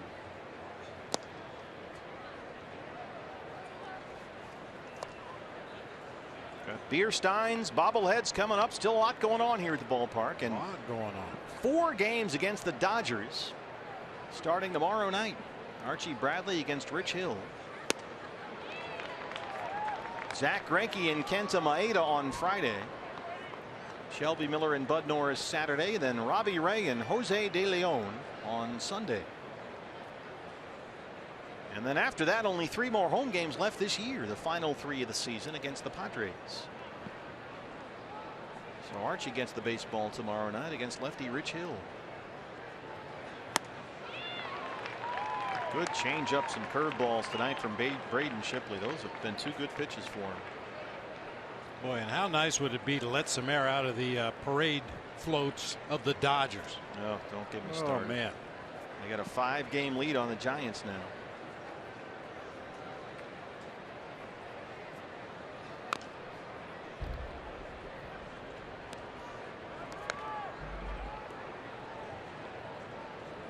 Shipley, who's retired 6 in a row, 2-2 on Blackmon to start the 5th.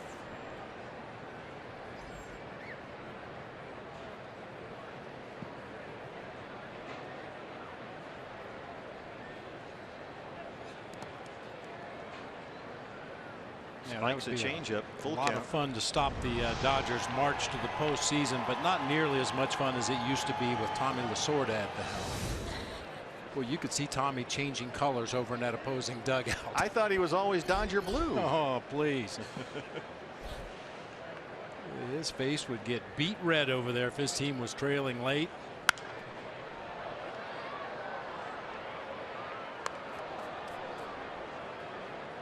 Well, they won with Kershaw, although Kershaw pitched 5 innings, gave up just 1 hit. Roof and panels open. A beautiful night here for D-backs baseball as they go for their first home series sweep of the year.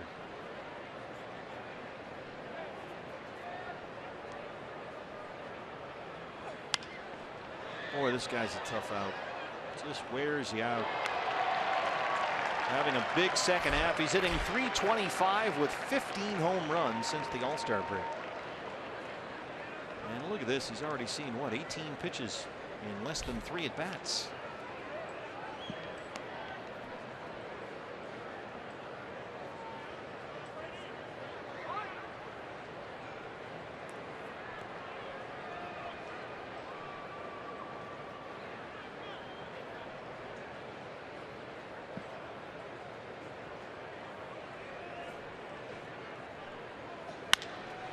Bounced over Shipley. Segura's there. Tackles it. He's got no throw. Blackman runs well.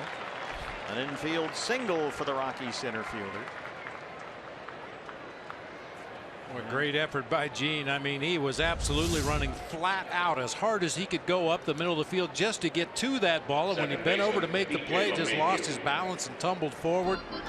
As you mentioned, Blackman runs far too well to have a chance to get him once you go down to the ground, but nice effort nonetheless. Look at Segura. It's September 14th today. This is game 145 for a team that's 21 games behind in the division, and Segura hustling like that, that says a lot about the way he's played all year. Fourth hit for the Rockies. That ends a stretch of 6 straight retired by Shipley. Here's DJ LeMahieu, who's 1 for 2.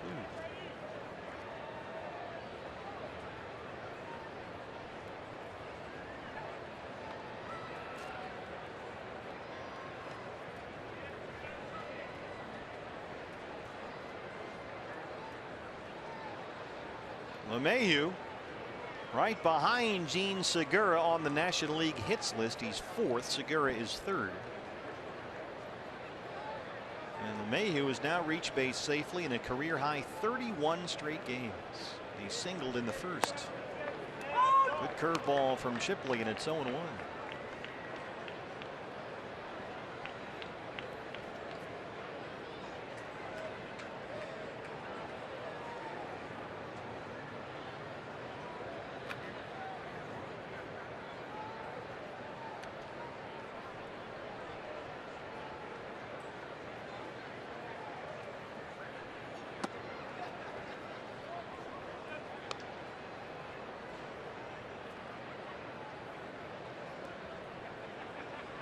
Braden Shipley beat the Rockies the last time he started a game. That was September 3rd at Coors. Gave up 4 runs, 8 hits. He went 5 2/3. Pitched well enough to earn the win. Diamondbacks beat the Rockies in that ball game 9-4. Looking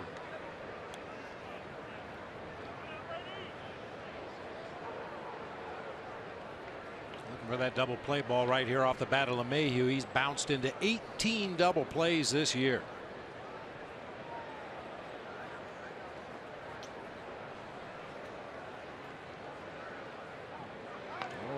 That time by Charlie Blackman over there at first. Jim Reynolds says safe. That was close.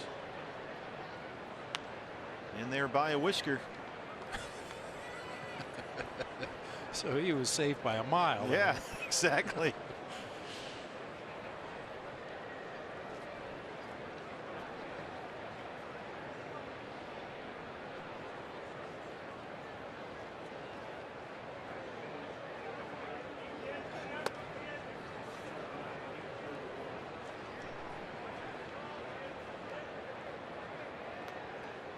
For more on Braden Shipley, let's go down to Kate.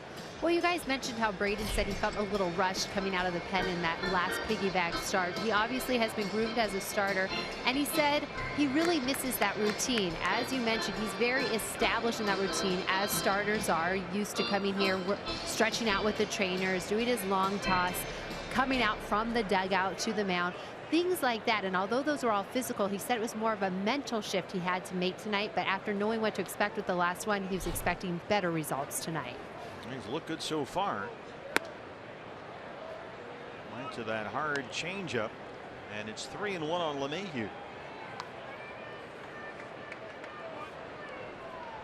Yeah, it really is more for a starting pitcher than just having enough time and throwing enough pitches to get loose to come into the ball game. They're all very much creatures of habit. They probably eat the same time of day on days they pitch, eat the same thing, take the same route to the ballpark, go through the same pregame routine.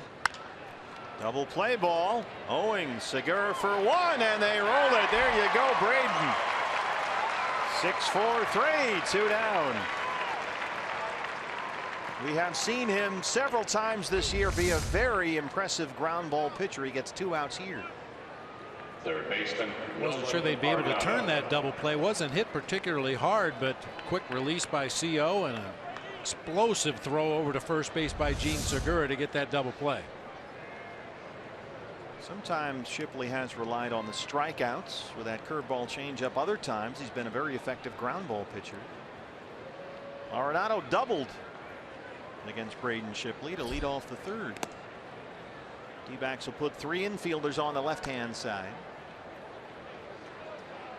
There you see Segura and Owings and Lamb right to left.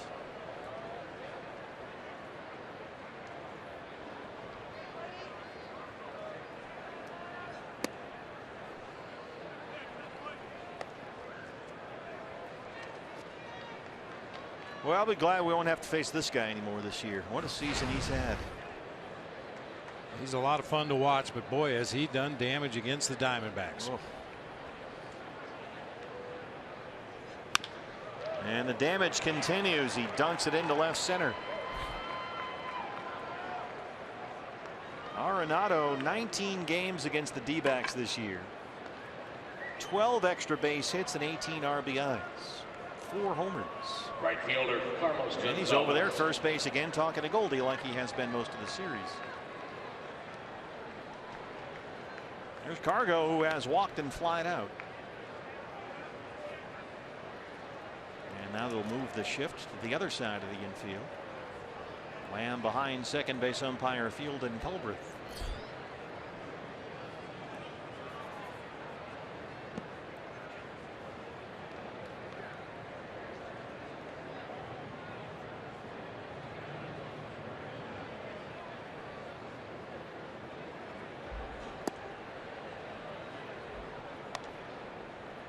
Gonzalez has done his share of damage against the D-backs. He's hitting .354 versus Arizona this year. 10 extra base hits.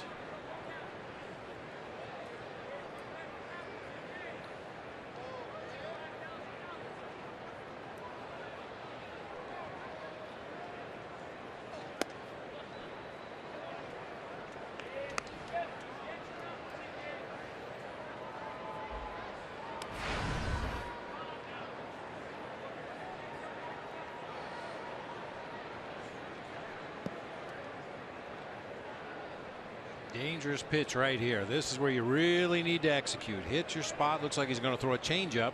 2-0.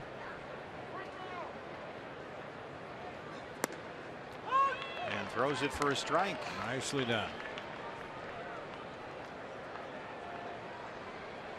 Braden Shipley sort of followed that pattern that we've seen from Robbie Ray, and it kind of starts with Zach Greinke. That hard changeup. It's not necessarily the 10-mile-an-hour difference in velocity. Comes in mid to upper 80s rather than low 80s. And we've definitely seen some swings and misses on that changeup, but I think the design is more for soft contact. Get guys just a little bit out front, scoot that ball off the barrel of the bat out toward the end a little bit. What could be a line drive or a long fly ball turns into a soft pop up in the infield.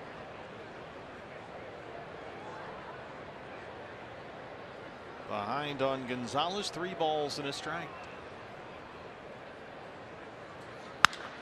Up the middle, off the side of the mound, it kicks to Owings, and they'll go the short way for the force on Arenado. Nice play by Chris Owings. Braden Shipley keeps it a 2-1 ball game.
Phoenix, D-backs lead the Rockies 2-1.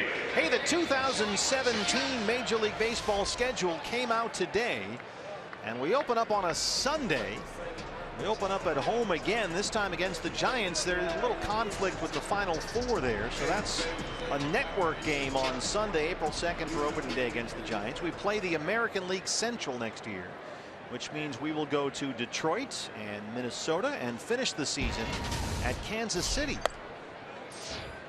So that's some of the things you're looking at. We open up at home, we finish on the road, and trips to some AL Central cities. The Indians will come in here. Braden Shipley will lead it off against Jeff Hoffman. And it's exactly 200 days until the home opener next year. Dbacks.com/tickets. Start to get, circle your dates. Design your own season ticket plan. You can do a series, a mini, a half. Dbacks.com/tickets. You can go down to our season ticket headquarters here behind first base at Chase Field. They'll answer all your questions. Now that the schedule is out, you might want to take a look. Hey, I want to come down here and see a Tito Francona watch Cleveland play, or see Miguel Cabrera and the Tigers, Justin Verlander. Slider for Hoffman, and it's 2-2. Something we haven't seen in 6 years in the Major League Baseball schedule, a scheduled doubleheader. Yeah, between the A's and the Rays. I'm not sure the reason for that, but I think we might see more of that moving forward. It'll be interesting to see how much progress, if any, the Players Union makes during the CBA negotiations for more downtime. Sort of ease the travel burdens, get some more off time. But to do that, you might have to go to 154 from 162, and that's a whole nother thing. But the schedule is out. You can check it all out at dbacks.com. They'll have the whole 2017 schedule there for you. And start planning. Good at bat by Braden Shipley, 3-2. And he knocks it the other way, a base hit. Braden Shipley, a leadoff single.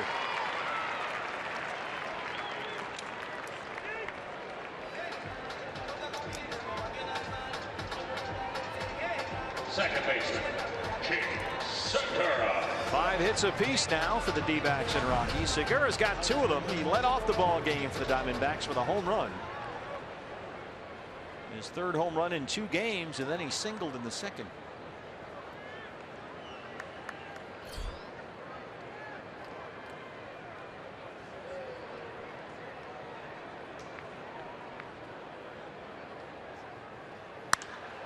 He's got another one. Gene Segura. There it goes.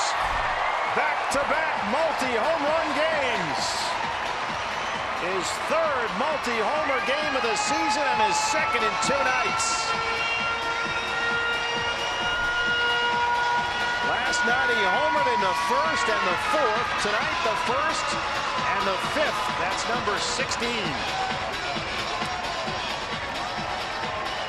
Apparently Gene got tired of hitting towering fly balls, so this homer is a line drive into the bleachers in left field.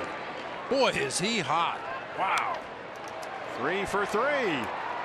Had 3 hits last night with 2 homers. Same deal tonight. 3 hits, 2 home runs. 4-1. Here's Chris Owings.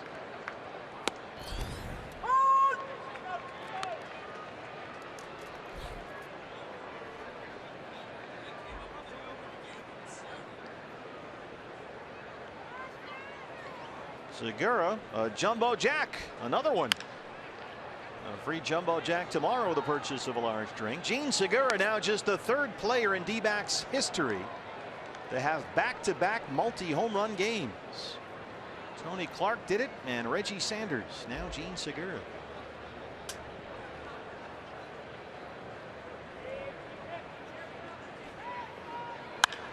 Owings knocks one toward the right field corner. That's a fair ball. Gonzalez will play it off the fence. Chris Owings. That's his 23rd double.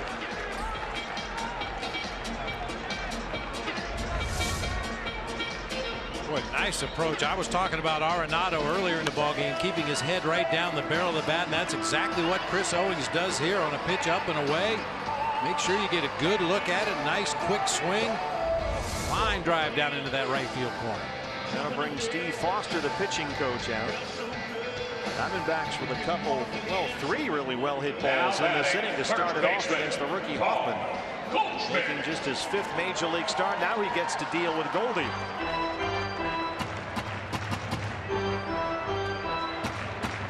Rockies bullpen, some stirring down there. Goldie is lined out to second and singled, 1 for 2. He's already got 5 hits in the series.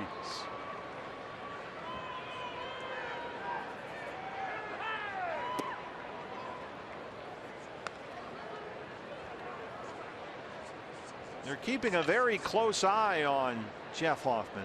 They won't let him extend himself.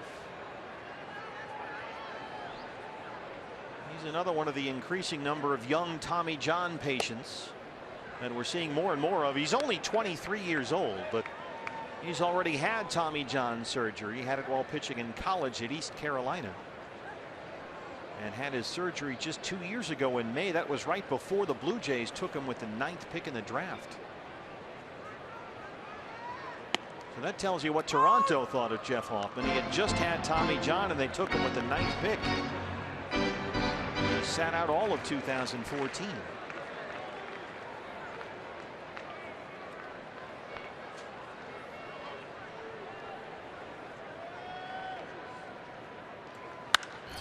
Goldie shoots one toward the foul pole in right, but it's drifting out of play.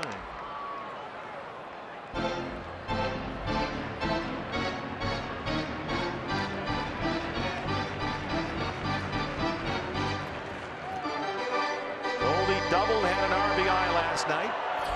4 hits and 4 walks in the series. Justin Miller, the right-hander, making 5 hits in the series with a single in the 3rd. Here's a tapper that gets by Hoffman. LeMahieu's there, and Owings moves into 3rd.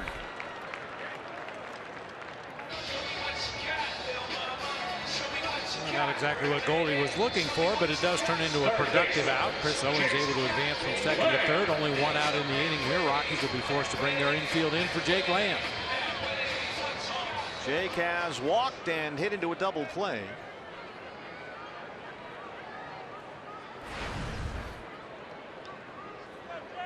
He's got 3 hits and 4 walks in the series.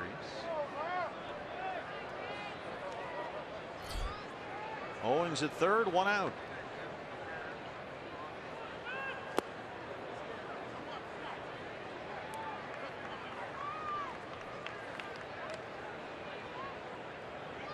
Jake now with a 5-game hitting streak. That in cleanup tonight. Hoffman at 80 pitches, 54 for strikes.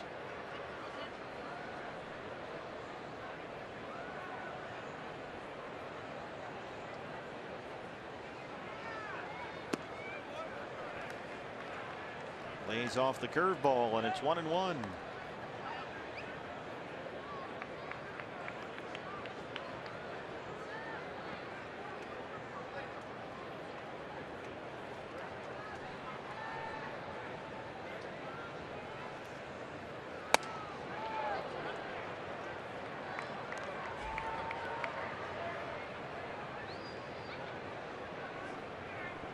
You can see why they like Hoffman. He's got that mid-90s velocity and the ability to throw that big curveball for a strike. So he can really mix it up. Hard to first. Reynolds coming home. And Murphy can't find the baseball. Chris Owings is safe, and it's 5-1. Tom Murphy, it looked like the throw beat Owings to the plate. But Murphy, the catcher, dropped it, and that's tacos. A contact play. Chris Owings off with the crack of the bat. Good speed and just good timing that time as Murphy comes back with the tag. Didn't have the ball fully secured in that glove, and CO kicks it out for another run. You know what that means? Tacos!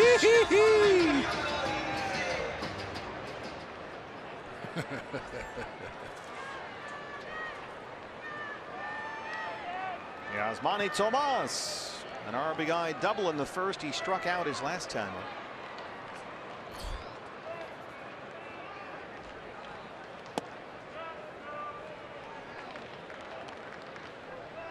So they score that, the fielder's choice for Jake Lamb. No RBI, and Owings is safe. E2, the error on the catcher Murphy.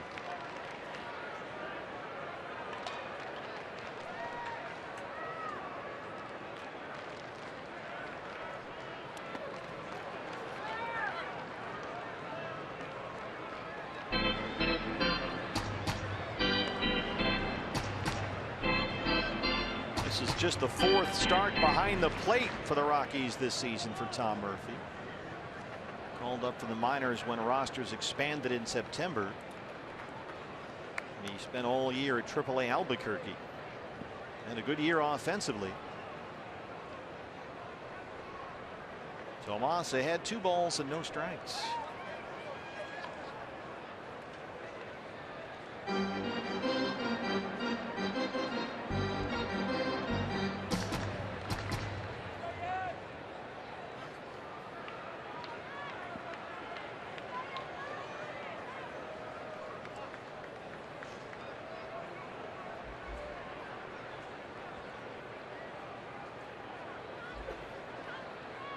Lamb takes off for second.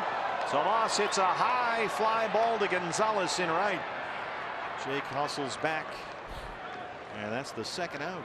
You know, partner, my math is not great, but had to take off my shoes to count all these. But I think the Diamondbacks and Rockies have set a new single season record for most runs in a season series.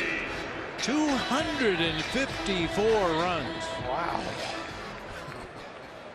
That season series tied up at 9 wins apiece heading into this one tonight. And the D-backs now lead at 5-1. Looking for what would be their 5th consecutive win against Colorado. And their first series sweep at home this year. Here's Brandon Drury. Slider missed, and it's 1-0. Drury 0 for 2 so far.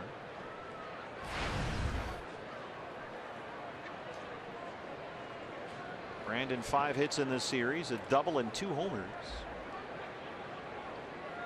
He's homered in 3 of his last 5 games.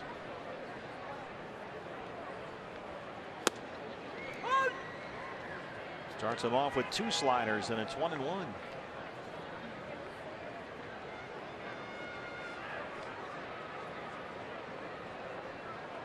Boy, Jake Lamb had a great jump over there at first base on that fly ball to right field off the bat of Yasmani Tomas. See if he tries to get out there and get a big jump and steal the base again.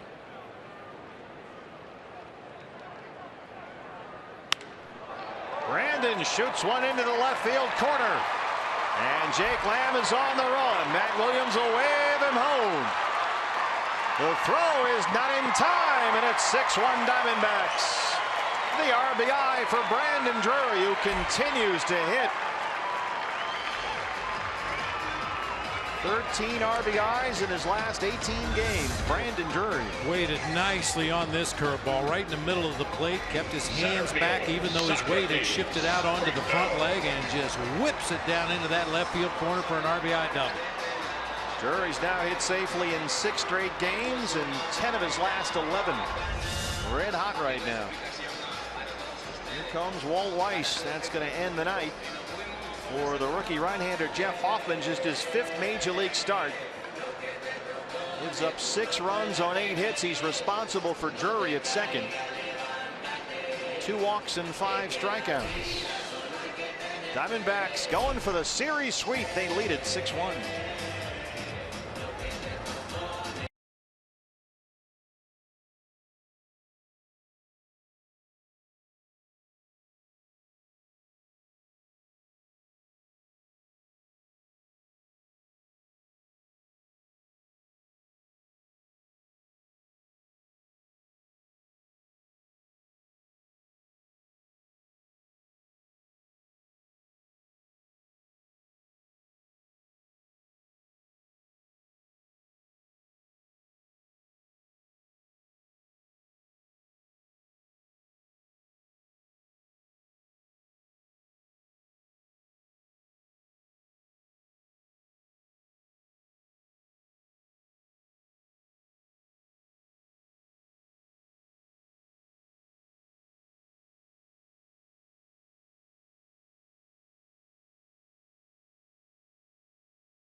They lead it 6-1 in the 5th inning. Hey fans, every weekday morning, Skip Bayless and Shannon Sharp go head-to-head debating the day's hottest sports topics. It's Undisputed with Skip and Shannon weekdays at 6:30 in the morning, only on FS1. Pitcher for Colorado, the right-hander Justin Miller. We saw him work 2/3 of an inning in Monday's series opener. Activated from the DL September 2nd. He'd been out about 2 months with a strained left oblique. Brandon Drury is at second base, 2 outs, and here's Socrates Brito, who's 0 for 2.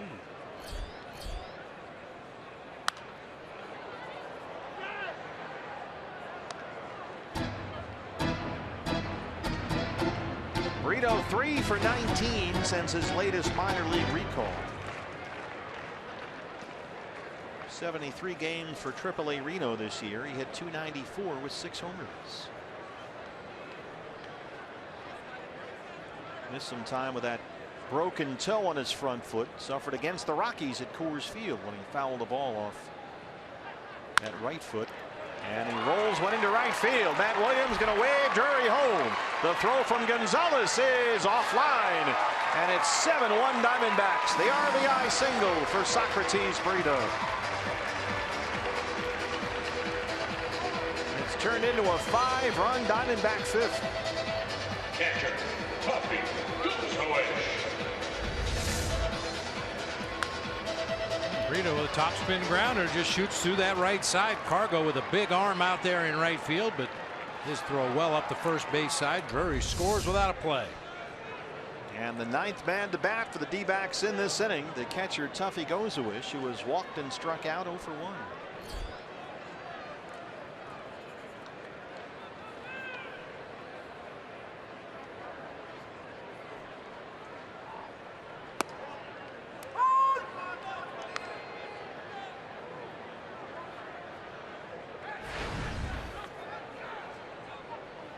Diamondbacks for the second night in a row. A 5-run fifth inning.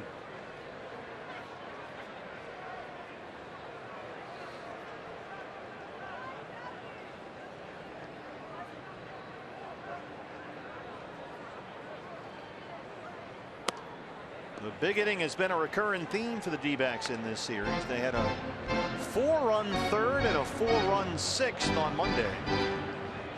And last night, 4 in the first, 5 in the fifth. Tonight, 2 in the first and 5 in the fifth. They've out-hit the Rockies 9-5. They lead it 7-1. Oh.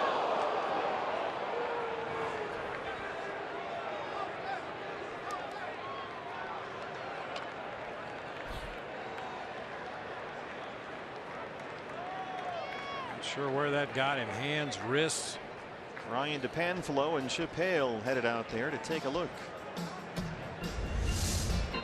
He kind of turns into this ball. Oh, man, right off the forearm.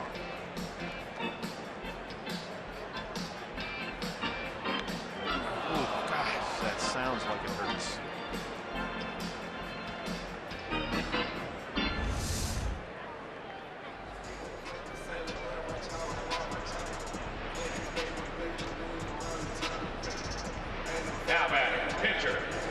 Braden Shipley's done a very good job piggybacking behind Ruby De La Rosa and Randall Delgado. He led off this inning with a single. He scored a run on the Segura homer. And the Diamondbacks have batted around.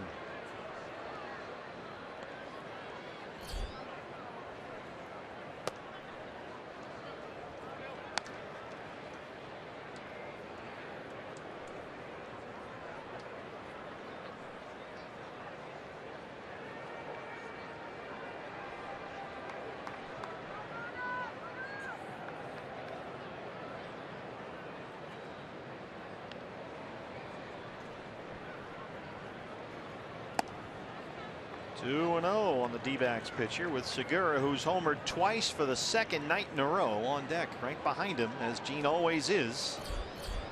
Sneaks into the hitter's back pocket behind the right-hand batter's box when he's on deck. Gene Segura, the first second baseman to have back-to-back multi-homer games since Chase Utley did it back in the 06 season. Wow. 10 years. You go all the way back to 1913. Leadoff hitters to have multi-homers in back-to-back games. It's only happened 6 times. Mookie Betts did it earlier this year. Alfonso Soriano did it in 08. Brian Giles in 07. Jose Cruz in 01. And Lou Brock back in 1967. And Gene Segura tonight. Segura hit 6 home runs last year, 5 the year before. And now he's got 16 this season. And a lot of them have come since the All-Star break. Segura's now got 10 home runs in the second half of the year. Goldie has 5.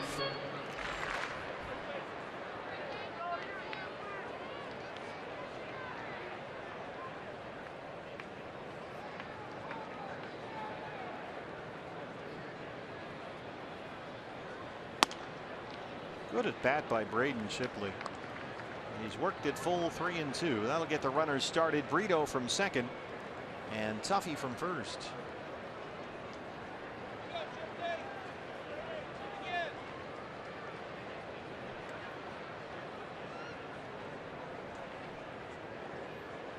Three-two pitch. Runners go.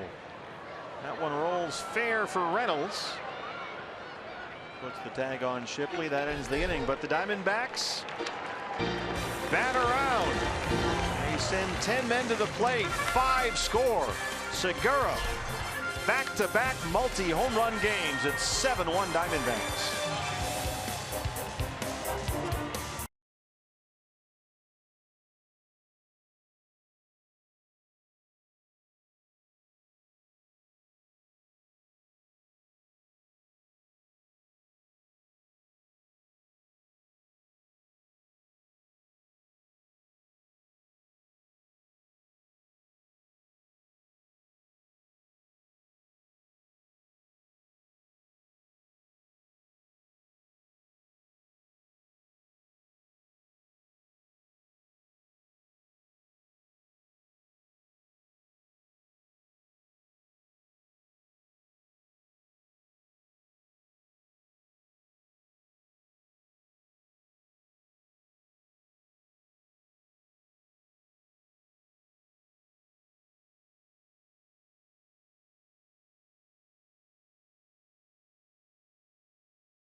Big 7-1 lead as we head to the 6th, reminding you to join Fox Sports Arizona and the D-backs for a special charity broadcast to benefit Goldie's Fund for Kids and the Center for Cancer and Blood Disorders at Phoenix Children's Hospital.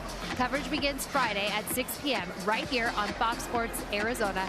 And I had a chance to talk with Paul Goldschmidt today about this. He said he appreciates so much the fan support they get each year. We have raised over $1.7 million for local charities since this began back in 2001. Goldie said, as you guys know, he spends a lot of time over at PCH. Normally that goes under the radar, but he says spending time there with the kids, he knows how much it means to them to see these ball players go out there, give it their best effort day in and day out. And he says really he is inspired by the fight those kids have. Yeah, he and Amy work tirelessly over there at PCH, and our special broadcast fundraiser is coming up Friday night against the Dodgers.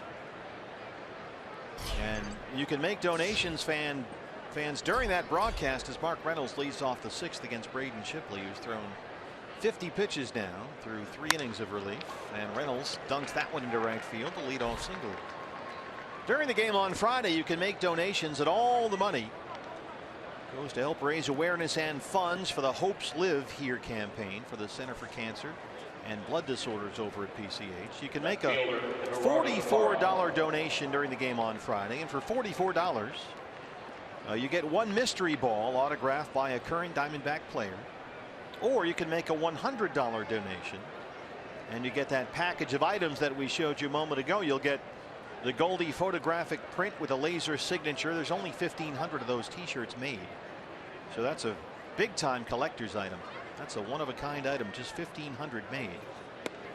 We'll also give away 1,500 Goldie bobbleheads. You can get the commemorative Go Gold Paul Goldschmidt t-shirt. You can get a bottle of authentic game-used Chase Field dirt and a mystery ball autograph from a current D-backs player. So that's coming up on Friday during the game against the Dodgers. Donation levels of $44 and $100, and it all goes to help PCH.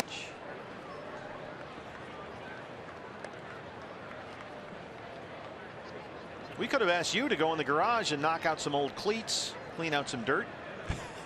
Maybe some candlestick dirt is still in there. Candlestick dirt, yeah. Now that would have raised at least a couple of bucks. Yeah, a couple of dollars anyway. And if you make enough donations and get enough bottles of dirt, you could have your very own Chase Field infield in your backyard. Tricky play for Owings. 1 and 2. What a play by Chris Owings. Some more COD. He has been terrific down there at shortstop. The quick feed of CO. And just the field awareness that comes from playing that position as often as Chris Owings has over the course of his career. He knows right where he's at on the field. He knows if he gets that ball, he's got time to get back to the bag. He's going to have to rush his throw, but able to do so effectively. Nice double play. Quickly 2 down for Braden Shipley. Here's the catcher Tom Murphy, who was struck out twice. See, that's what happened to me at third base back in 1986. I didn't have any field awareness whatsoever down there at third base. 30 years ago today. You know, that is kind of everywhere. I saw the Rockies broadcaster Drew Goodman was over here asking you about it. I know that the Mad Dog talked a lot about it this morning. Come on, Bob Bradley, on MLB Network. It's all over the place. Big. But people, you know what people love about that thing? 2 things. One, it was a great human moment. We've all had those days in whatever we do. And it ended so well. You couldn't have a better ending. So those 2 things just make it a fascinating day in baseball history. Because you weren't supposed to be there in the first place. No, it wasn't my fault. Yeah. Roger Craig's fault for putting me down there. What was he thinking anyway? I don't know. You know, I had to look it up. Somebody asked me, well, how much did you play third base? In 1986, I think I played 45 games at third base. I actually started at third base the day before, didn't make any errors. Oh, so it wasn't that unusual. It's a pretty fair amount of games. But you didn't even have your own glove. You're right, you borrowed a glove. Yeah, and that was the one part of the story that was incorrect. It said, I believe Mike Woodard borrowed his glove. It was actually Brad Wellman, one of our backup utility infielders, let me use his glove that day. And when I tried to give it back to him, he didn't want it. I don't blame him. You've ruined it. Burn it. Daniel Descalso.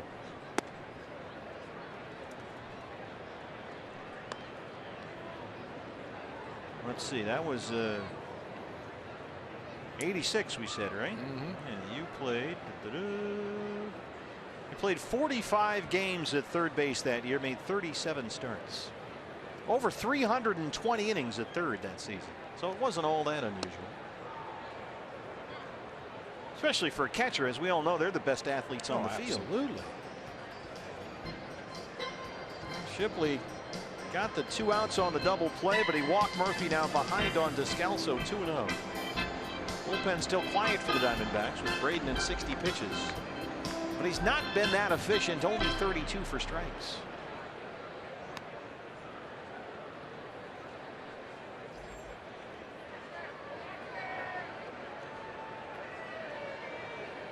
Does have 6 ground ball outs through 3 2/3, but it's 3-0. David Dahl is in the on deck circle, and he would hit for the pitcher Miller.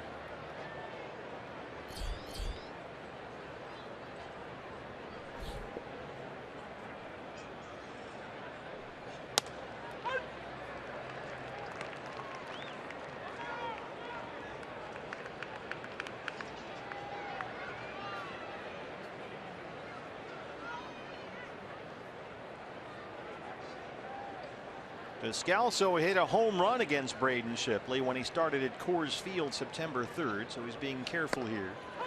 Hold on there, Daniel. That's a strike, says Manny Gonzalez, and it's a full count, 3-2.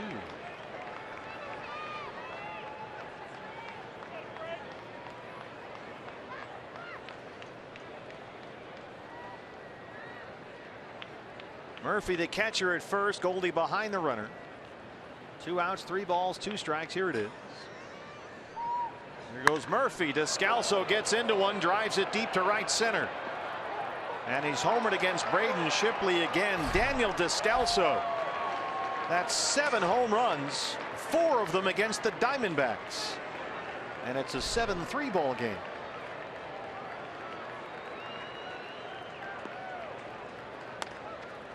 Seven home runs, a career high. He's homered against the D-backs 4 times. Yeah, get into those predictable fastball counts, and even guys hitting down at the bottom of the order can start that bat a little bit early, anticipating a fastball. And Descalso hiding down there at the bottom of the order has done some damage in this series too. Not only is that 4 home runs against the D-backs, they've all been in this month alone. So Descalso hot against the Diamondbacks. Dahl, little broken bat roller to Segura. And that ends the top of the 6th, but the Rockies get 2 back. D-backs have a 7-3 lead.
Air conditioning and plumbing, cool plays of the game 2 more home runs tonight. Back-to-back multi-homer games for Segura, who's now homered 16 times this year. Now these two guys had a shot at the last Segura home run in the 5th, but neither one of them, frankly, had the intestinal fortitude to even attempt it.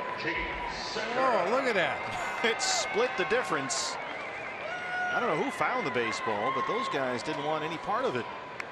Sitting with the empty seat in the middle, and sure enough, it went right to the empty seat. And the dude in the blue shirt looked at the other guy like, I thought you had it. Oh, it's too high. What do you mean too high? Christian Bergman will be the new Rockies pitcher, and Segura leads off the bottom of the 6th. D-backs lead at 7-3. So Gene Segura, 4 home runs now in 2 games.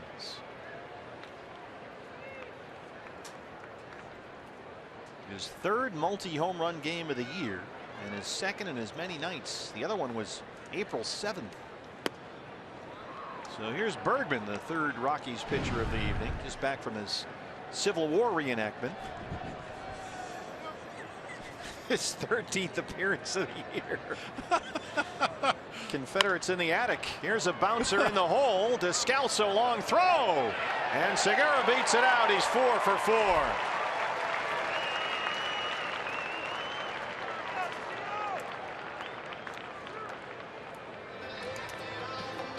Shortstop, Chris Owings.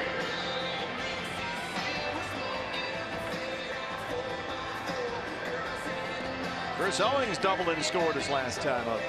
CO 1 for 3. He's hit safely now in 12 of his last 15 games. And during that span, he's hitting over 360.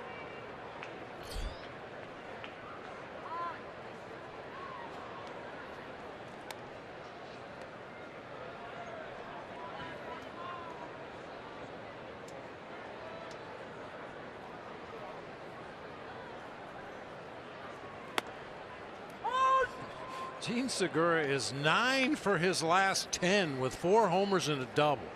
How are we looking? Wow. 3rd in the league in hits. All smiles Yeah, today. He ought to be smiling.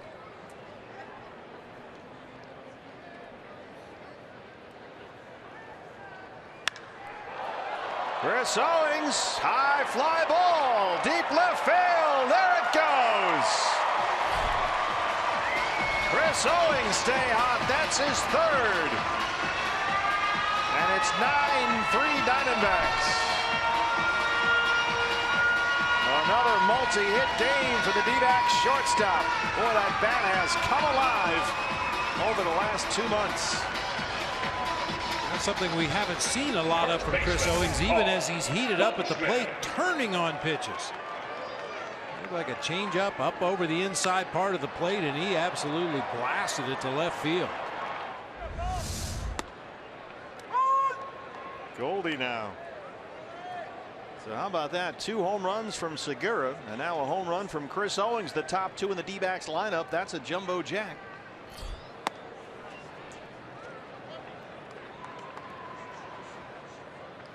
Home runs aplenty from the D-backs lately. Goldie singled in the 30s, 1 for 3 tonight.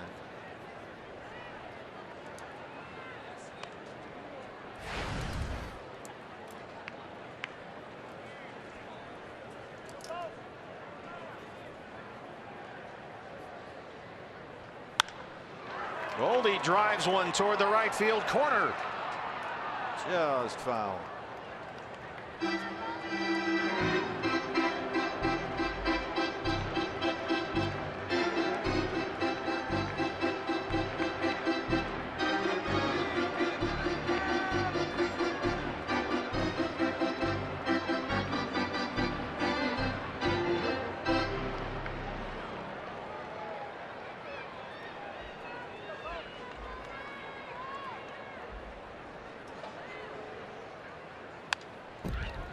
I stand corrected. Gene Segura is not as hot as I thought he was. He's only 8 for his last 10. Yeah, trade him. The fielder's choice in the 5th inning last night. I incorrectly marked it as a base hit. What was I thinking? So not nearly as hot as we thought.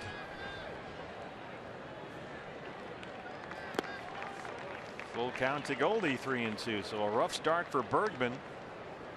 A Segura infield single, the Owings homer, and now a full count to Goldie with Jake Lamb on deck.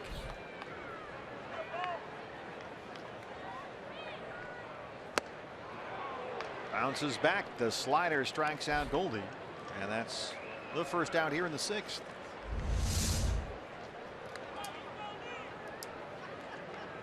Third baseman, Jake Lamb. Jake Lamb.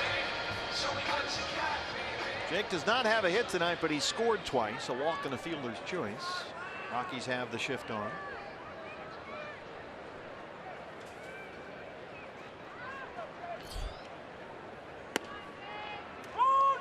Curveball is strike one.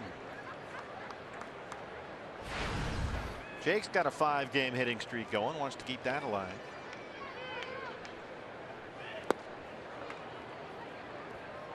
Change up, and it's 0-2.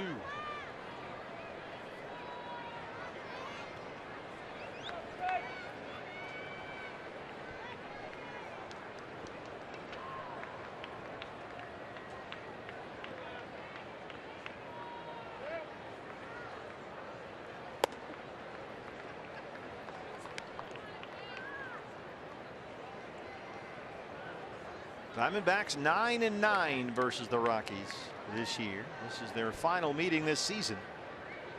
Chance to sweep the series and win the season series against Colorado.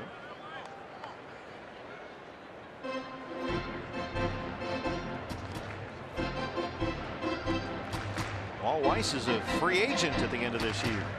Rockies GM Jeff Bridich inherited Walt Weiss as his manager, so it'll be interesting to see what happens with the Rockies job in the offseason.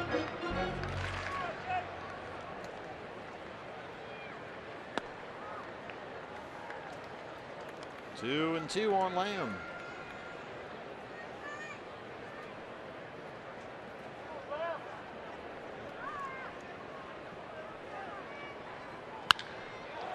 Fly ball center field. It backs up Blackman. And he's got it just shy of the wall out there. 2 down. Hey fans, anytime the D-backs score 5 runs or more, like tonight, Taco Bell is giving away 3 free tacos with the purchase of a large drink between 4 and 6 the following day at participating locations. Right fielder, Dasmati Tomas. The home run porch. That's been a great seat tonight. Look at that view. That is a tremendous view. You got that big counter there, the TV to watch replays on. They got food right behind you. That's a great seat. Hanging out over the field of play. Tomas had an RBI double in the first inning. He's 1 for 3. So he's now hit safely in 7 straight. Rockies rotating catchers through. We've seen Tony Walters. We've seen Nick Hundley. Tonight, Tom Murphy. They have Dustin Garneau up as well. Walt Weiss carrying 4 catchers right now. A roller to third. Oh, it kicks off Arenado. It's been that kind of night for the Diamondbacks. It's all working.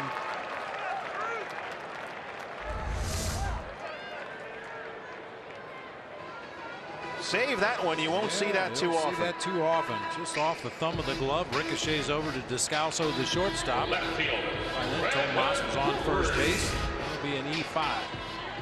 Second error tonight for the Rockies. Drury had an RBI double his last time up.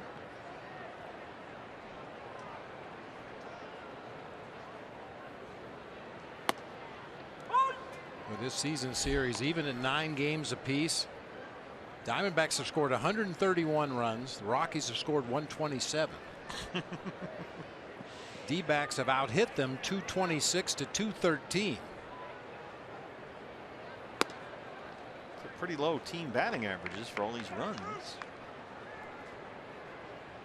Just hits. Oh, I thought you said batting average. Oh, I'm sorry. I meant hits. Yeah, well, wait, well, that's not adding up.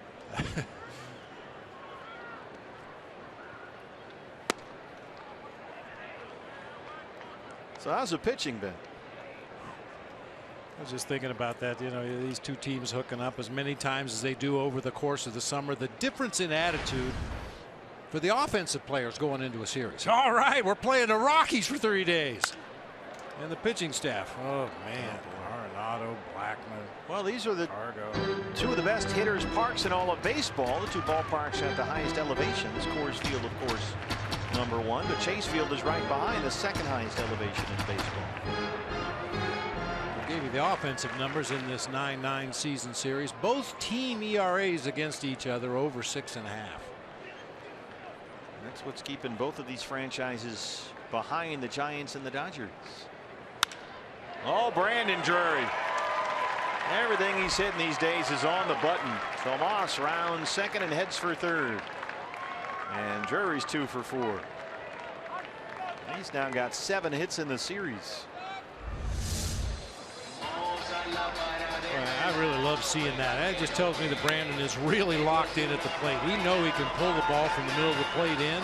We know he can pull mistake breaking balls, but when he's staying on fastballs away and shooting them into right field like that, that means he's absolutely locked in. Diamondbacks batted around in the 5th when they scored 5. The 8th man to bat here in the 6th comes up. It's Brito, who had an RBI single his last at bat. 2 on and 2 out. 2 runs in. Well, in this series, the Diamondbacks have sent 8 hitters to the plate twice, 9 hitters 1 time, and 10 hitters twice. Big innings.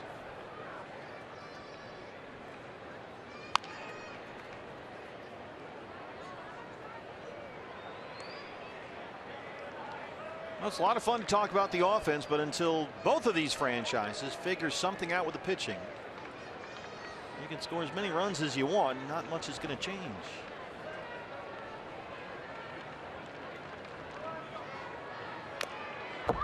One and 2.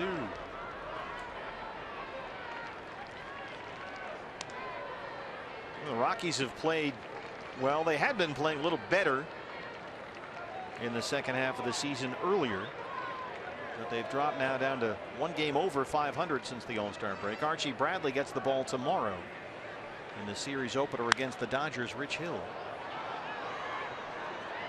with Colorado 7 under 500, 8 back of a wild card spot with 17 to play. Diamondbacks are 24 under 500 at 60 and 84.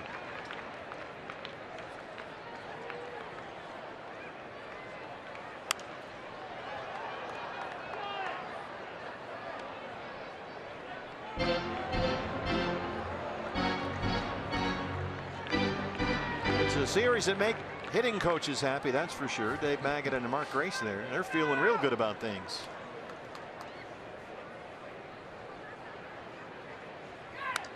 Rito putting up a fight against Berkman.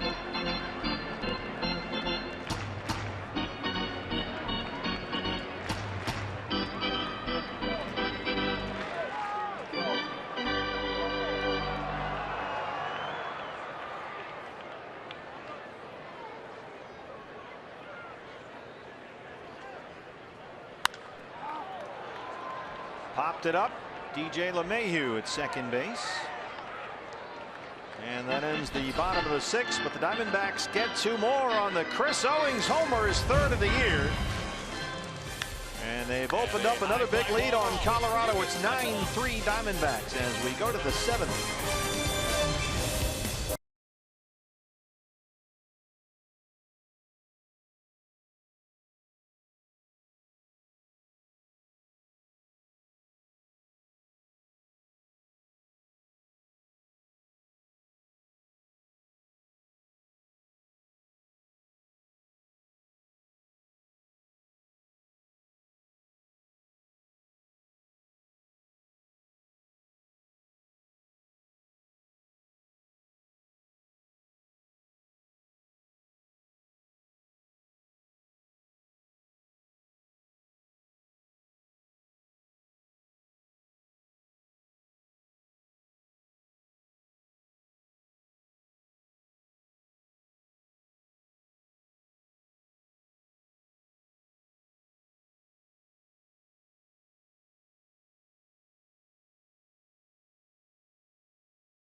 Hey fans, we invite you to participate in Gila River game nights by signing up on one of the interactive kiosks located right here at Chase Field during any Diamondbacks regular season home game. Fifth inning of relief for Braden Shipley. So far, Braden has given up 2 runs on 5 hits. He's got a walk and 3 strikeouts, and a work to Charlie Blackmon, who led off the ball game with a home run. Still a little bit of a mess in the on-deck circle that the Diamondbacks are cleaning up. And now Manny Gonzalez says we can continue. Blackmon has homered single. He's 2 for 3.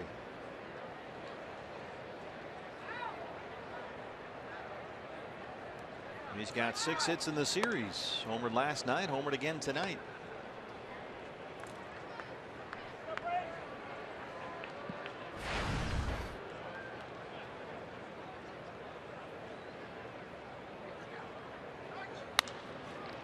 Goldie, it's off the glove and a fair ball down the right field line. Boy, Charlie Blackmon is thinking 3. The relay from Segura's a strike. And they can't get him. All to throw. It's almost in there. Just a smidge offline. Blackmon hustles in for his 4th triple.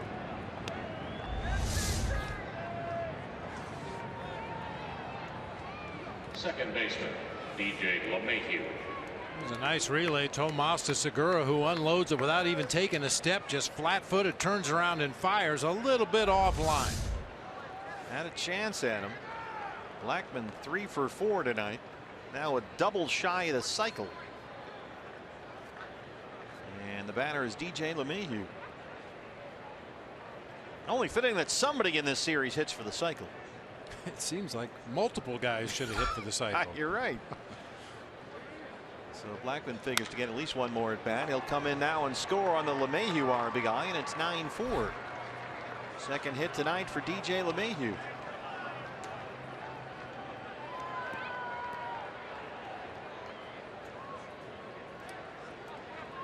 Third baseman, Nolan Arenado. Nolan Arenado's 2 for 3, a single and a double.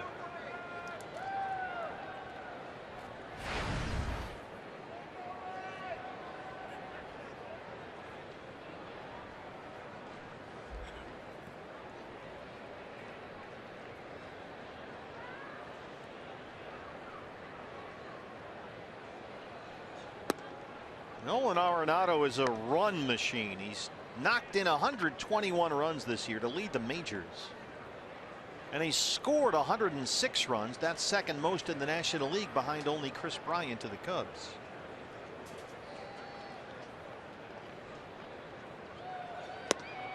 The last Rocky to drive in and score at least 100 in a season was Cargo 6 years ago.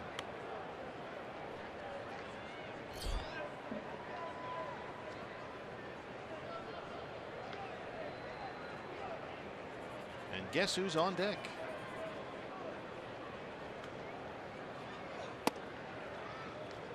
Shipley falling behind 3-0. Bullpen will get busy for the Diamondbacks. Jake Barrett, the right-hander, on the left, and Edwin Escobar, the left-hander, on the right. A look inside the Sanderson Ford bullpen. Saw Matt Cook with his feet up down there. He earned it after last night. Here's a strike. Matt went 4 innings of 2-hit relief, got his first major league save. Did a great job last night. Yeah, really good command, working both sides of the plate, changed speeds effectively, pounded that strike zone. Boy, did he pound the strike zone. 48 pitches, 37 strikes.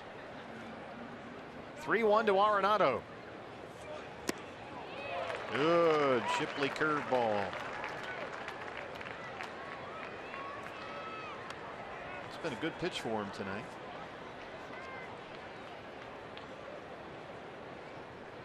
Have to believe that part of the answer to the solution, what are they going to do for pitching in 2017, has to involve this young man.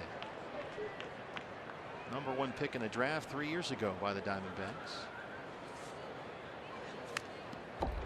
Went back to that curveball.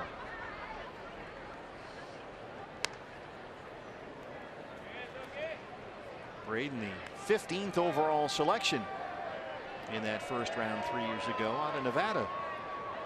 He's from Medford, Oregon.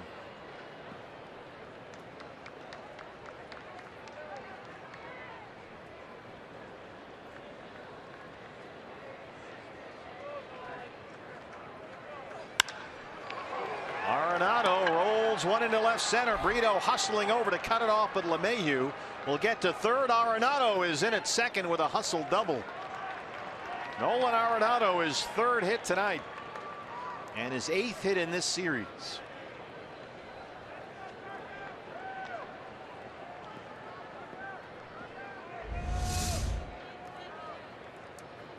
You see that ball kind of knuckling off the bat of Nolan Arenado. Good square contact. Chris Owings, even with his range, can only react a step, and that ball's by him into center field.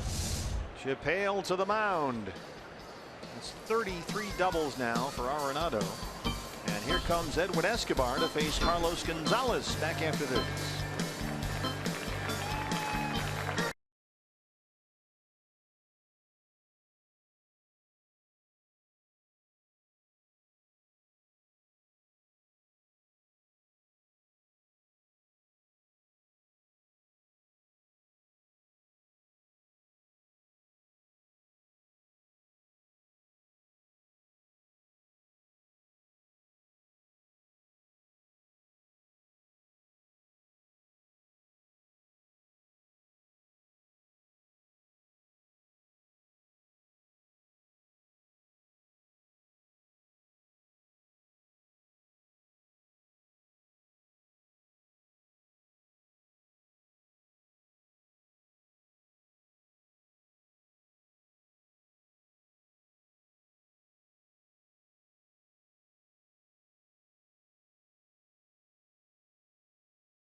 Behind him as Bob Brenly hits a walk-off homer at Candlestick 30 years ago today. The anniversary of one of our favorite days. All's well that ends well.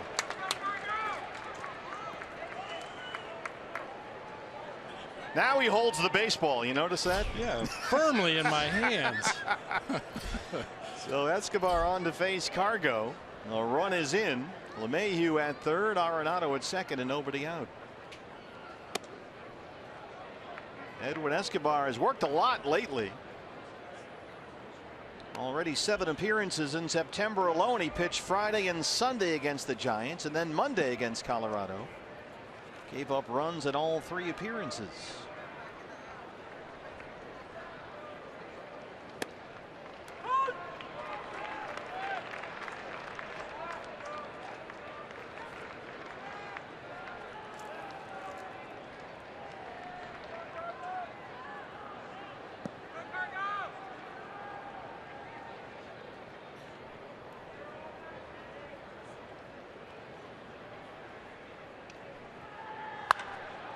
Gonzalez hits a rocket foul. How's your exit velocity, please? That one may have broken the seat out there in right field. Or the sound barrier. Wow. Everybody's dropping balls around here. It must be something to do with September 14th. It's not you. It's just the day. Boy, that was smoked.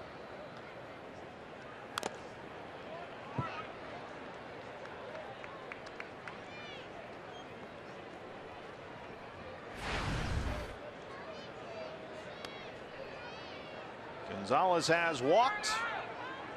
Flying out, hit into a fielder's choice.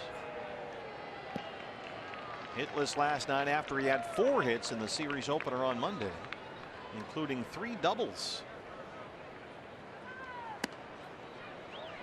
Fastball missed, and it's 2 balls and 2 strikes.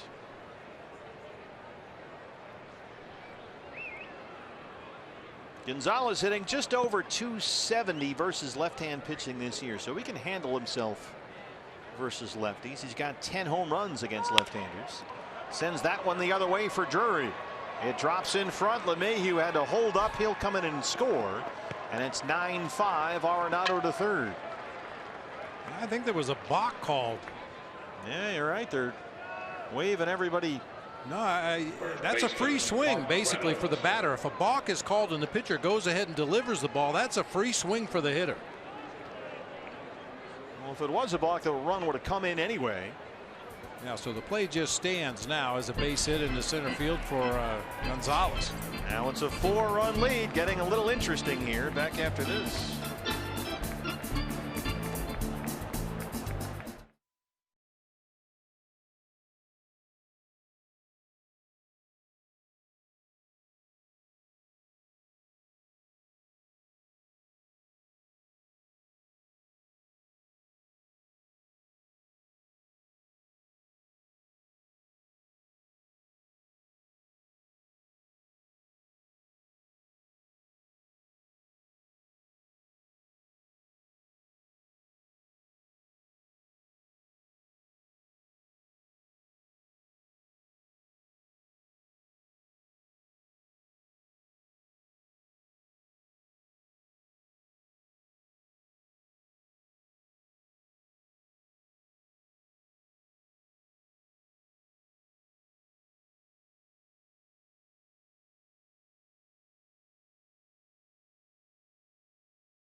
Two runs are in the inning. 2 on, still nobody out. And the new pitcher is the right-hander Jake Barrett. The ERA for Jake down to 3.74 in 64 appearances. He worked Monday against Colorado after he appeared both Friday and Sunday versus the Giants. He's pitched very well lately, but he's inherited a bit of a jam here. 2 runs in, 2 on, no outs for Mark Reynolds.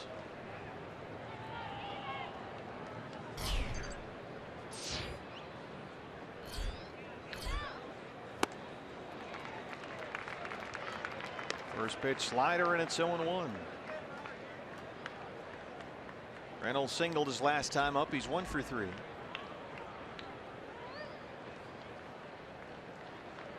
Arenado is at third and Gonzalez at first.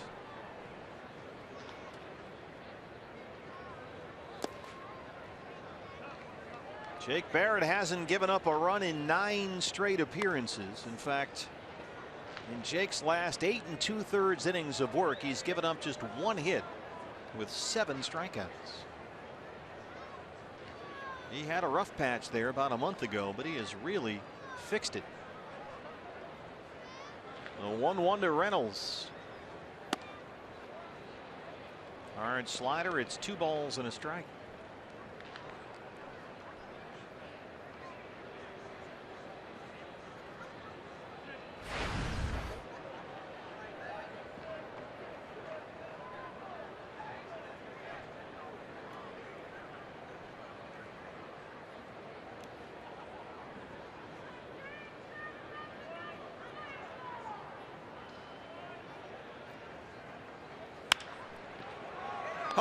Chris Owings is there. Oh, he's had himself a night. Gio, a double and a 2-run homer, and he's made some special plays at shortstop. That was a tricky one for the first out. Yeah, it was tricky. That's a good way to describe it. A little soft line drive, very easy to mistime your jump on those kind of plays, but CO gave it an extra look, took an extra step before making his jump. Kept that one on the infield for the first out of the inning. Boys look good down there. One down. Here's Gerardo Parra. He has twice grounded out, once into a double play. He walked back in the first against Ruby De La Rosa.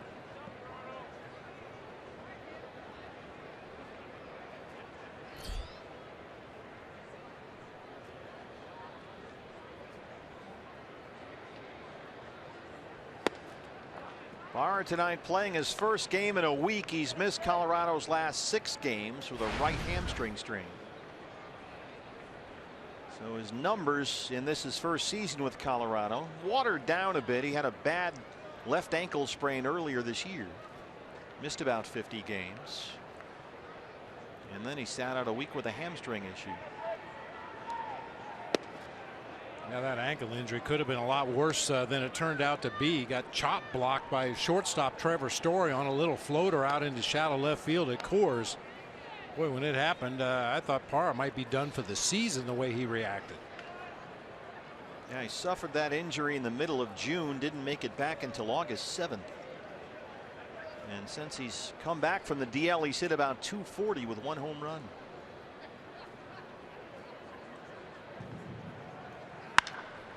Gets this one high in the air for Drury in left. Arenado's at third. He will tag and score, and it's a 3-run Diamondback lead. The RBI for Parra makes it 9-6.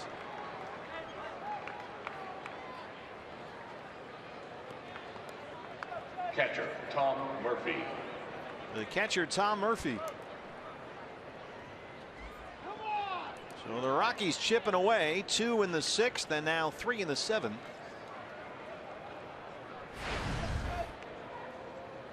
That's the thing about playing the Rockies. They're used to these kind of ball games at Coors Field. I mean, every night we talk about it all the time. You're never out of a ball game as long as you have outs left, and yeah, they live by that philosophy even when they're on the road.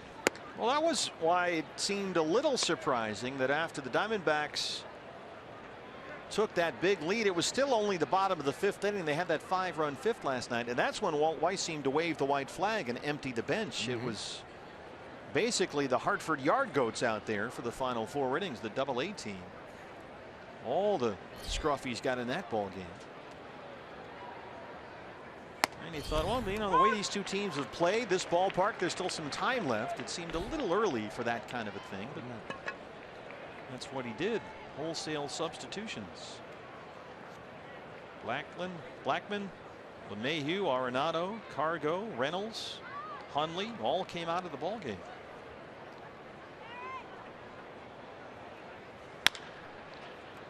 That's a fair ball at third. Long throw for Lamb, and it's right there. But the Rockies get 3. We stretch at Chase Field. It's a 9-6 D-backs lead as they go for the sweep. All right, fans, it's time for the 7th.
Diamondbacks lead the Rockies 9-6. Never over till it's over between these two. What's next? Brought to you by CenturyLink. The Dodgers, who now lead the NL West by 5 games over the Giants, come in here tomorrow for the final meeting between these two this year. First of 4, Archie Bradley against Rich Hill. As Tuffy Gozawish leads it off by lining one to Arenado at third for the first outs. So Archie Bradley, Rich Hill tomorrow. Zach Greinke, Kenta Maeda on Saturday. That's David Peralta bobblehead night. And Shelby Miller goes on Friday. Shelby Miller goes on Saturday during the bobblehead night. Robbie Ray on Sunday. Phil Gosselin, 275 and 2 homers. 2 for his last 14 up there. So Greinke gets the ball Friday against Kenta Maeda. Clayton Kershaw pitched 5 innings at Yankee Stadium tonight for the Dodgers. Gave up only 1 hit. They beat the Yankees 2-0. Giants lost at home to the Padres, so LA's lead atop the division is now a full 5 games. Base hit for Phil.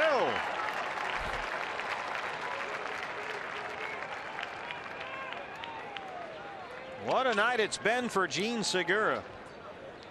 He led off the ball game for the Diamondbacks with a home run for the 2nd night in a row. And he's hit 2 home runs in the game for the 2nd night in a row. He had 4 hits last night, including 2 homers. Tonight, 4 for 4, including 2 homers.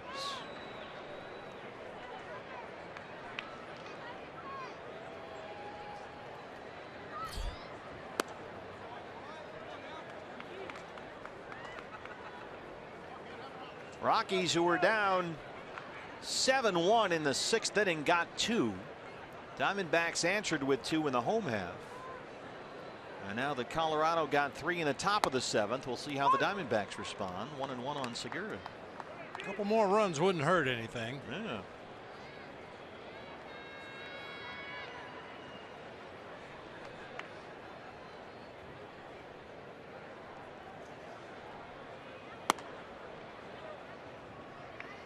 There are 13 hits in the ball game tonight. The Diamondbacks have now had 14 consecutive games against the Rockies when they've recorded 10 or more hits.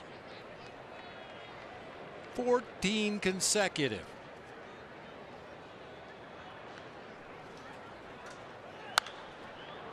Gosselin off with a pitch, and that's fouled back. It's 2-2. Should say Segura, who went hitless in the series opener, had 3 hits in the ball game last night, 4 tonight. So 7 hits in the series, including 4 home runs. Bullpen busy again for the Rockies. It's Jordan Lyles, and Lyles was pummeled here Monday.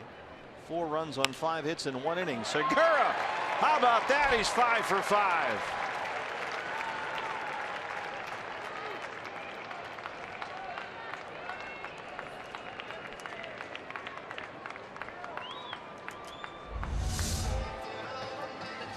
Change up, down. Look at that. He hits that ball about 3 inches off the ground. Hits it hard enough to shoot it through that left side of the infield for his 5th hit of the game.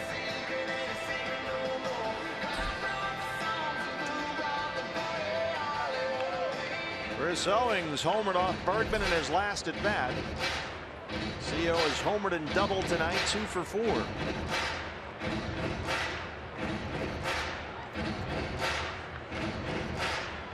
Paul Weiss to the mound. He's got Lyles ready. Lyles had a rough night here Monday, as we mentioned, but he's going to bring him in anyway. So an ineffective outing for Christian Bergman. D-backs lead at 9-6, threatening more here in the 7th. Back in a moment.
Rockies here in the bottom of the 7th inning. You can follow Diamondbacks baseball live with the MLB.com at Bat app. Stay up to the moment at any moment with game day, live game video highlights, StatCast, news, the whole thing.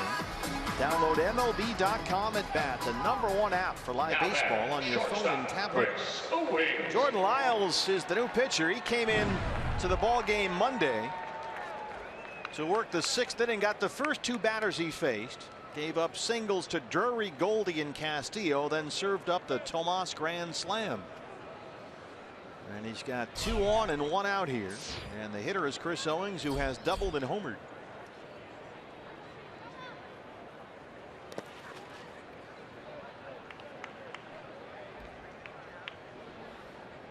Tuffy Gozawish grounded out to 3rd to start this 7th inning. Phil Gosselin a pinch hit single. Segura a single. He's 5 for 5 tonight. Now here's CO. Yeah, for Gene, it's the second 5-hit game in his career. He also had a 6-hit game back in 2013. What a year he's had.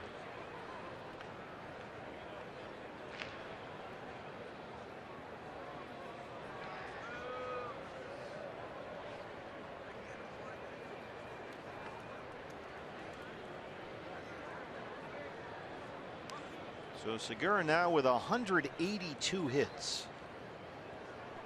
His previous career high had been 173 3 years ago as an all-star with the Brewers. Broken bat, tapper to 3rd. Arenado charges. What a play. What a play. Because Chris Owings, as we know, can really bust it up that line. The Gold Glover Arenado. First baseman, Paul Goldschmidt. He's an amazing defender. That's why I make an error earlier in the ball game, which is by far the exception to the rule when it comes to Nolan Arenado. He might be the best defender at any position in baseball.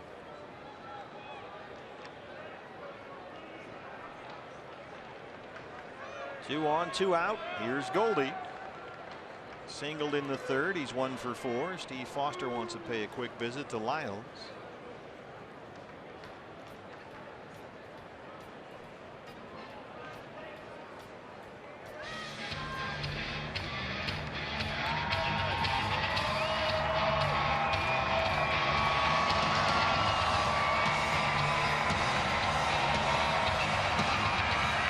Goldie has been punishing Colorado pitching all year. He's hit .348 versus the Rockies this season.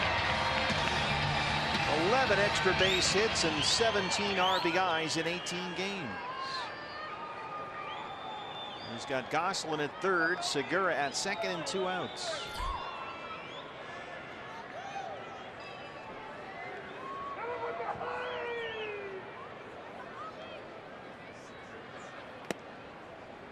Ball 1. Paul has 5 hits and 4 walks in this series.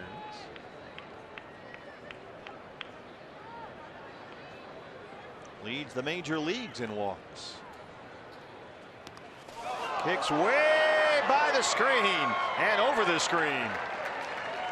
As Gosselin comes in, it's 10-6. Kicked high away from Tom Murphy and into the seats. That's a wild pitch. Sure when is. a fan catches it, that's officially a wild pitch. Off the shoulder of Tom Murphy and up and over the backstop screen.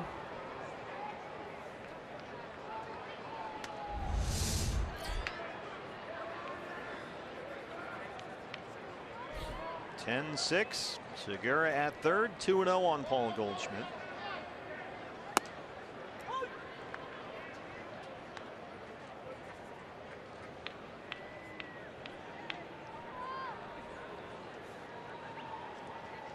So the Diamondbacks, for the 3rd time in 3 games in this series, put up double-digit runs. 3-1 to Goldie. Lamb on deck. Monday night, 12 runs on 16 hits. Last night, 11 runs on 17 hits. So far tonight, 10 runs on 14 hits.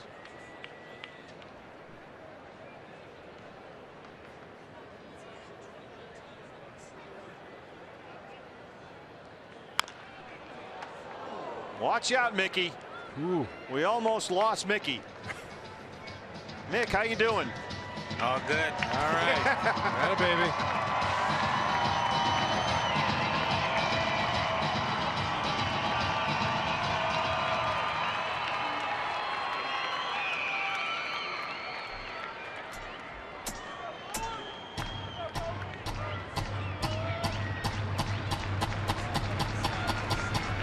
Enrique Burgos warming up in the Diamondback bullpen. He'll get the 8th inning.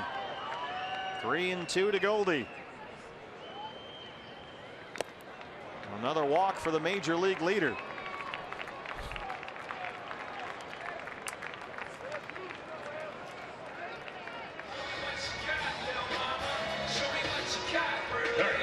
Looking for one more extra base hit to tie the Diamondbacks franchise high in extra base hits in a series. Stuck on 21 right now.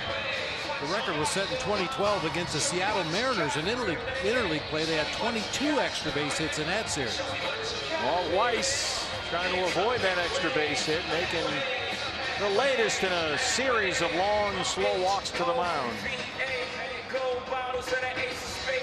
The lefty Lamb is up, runners in the corners and 2 down. He'll take the baseball from Jordan Lyles, and we'll be back after this. Give me your number, give me your name, but if I get one night.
It's instinctive. Another long night, D-backs and the Rockies got to keep loose during all these pitching changes. The latest is right here, the lefty Chris Russin. 7 starts and 15 relief appearances with Colorado this year. He was on the DL for a while with a left shoulder problem, and he's made 10 relief appearances since he came off the disabled list, a 4.01 ERA. He'll face Jake Lamb with runners in the corners and 2 outs.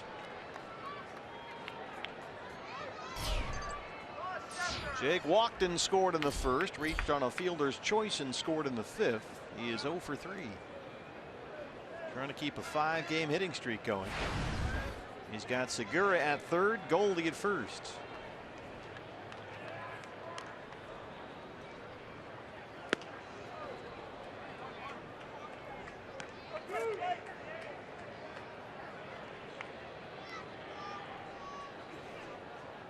Jake 3 hits and 4 walks in the series.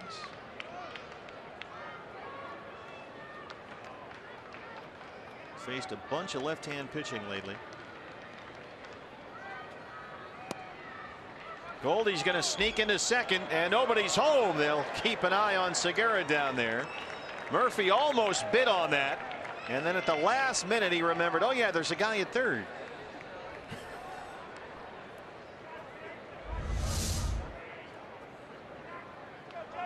Foley with a late break towards second base, a delayed steal, and Segura was anticipating creeping down that third baseline. He was ready to break for home as soon as Murphy let that ball go. Unfortunately, didn't let it go. LeMahieu at second, and Russin puts out the fire. Diamondbacks do get one though, and as we head to the 8th inning, they lead the Rockies 10-6.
Once again for the Diamondbacks, and once again it's been Gene Segura leading the charge.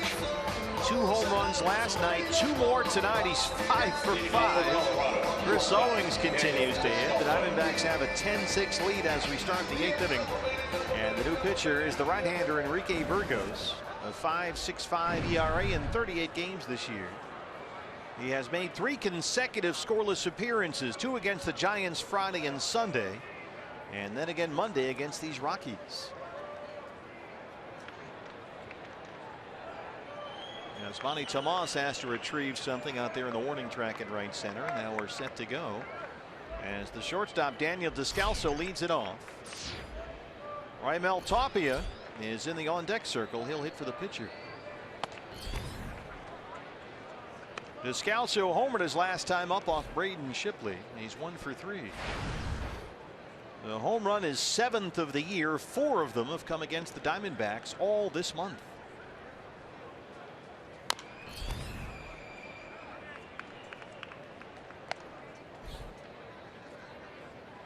He hit 2 in Colorado last time we were there.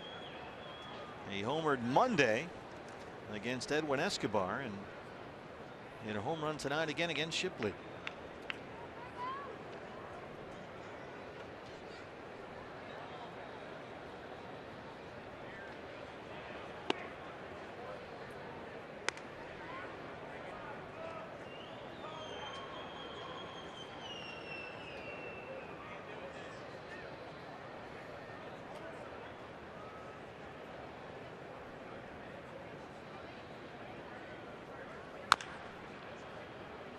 Two and two.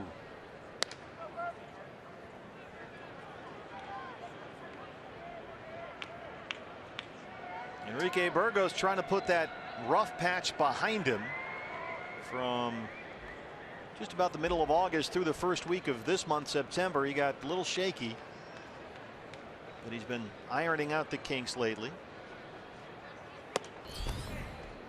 He made 8 appearances during that rough stretch.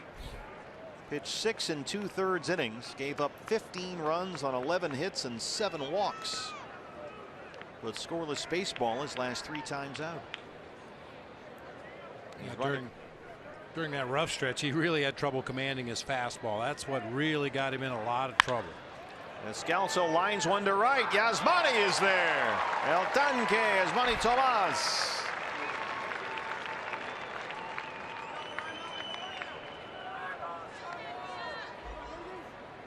Play by Yasmani that time, sinking, hooking line drive out there to right field. Comes in a few steps and makes that catch about thigh high. Yeah, that was another tricky one. Here's Tapia, the rookie, just 11 major league games. He's hitting .286. 1 for 5 in Monday's series opener. He started in left field. He flied out to win the ball game last night.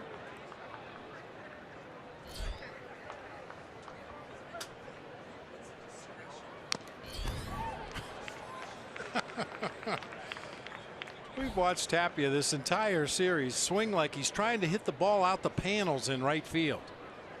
Gonna guess that's not his game. No. Well, it shouldn't be. Let's see. He hit 8 home runs in the minor leagues this year between AA Hartford, AAA Albuquerque. He's put himself in an 0-2 hole.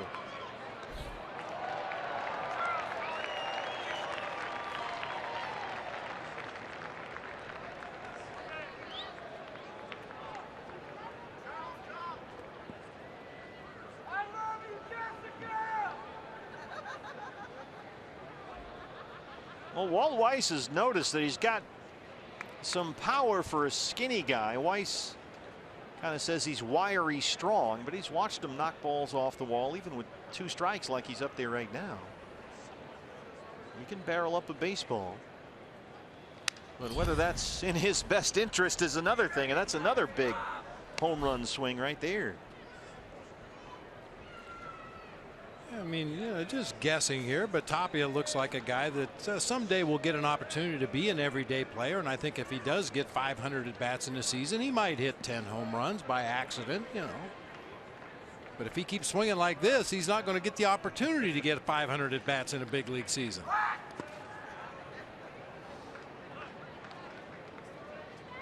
He's always been a high contact hitter. He can spray the ball from line to line. He doesn't have a lot of balls get by him. He had a big spring. He hit 400 in spring training. He's hit well over 300 everywhere he's been in the minors. Hit 330 in the fall league last year, playing for Salt River. 2-2.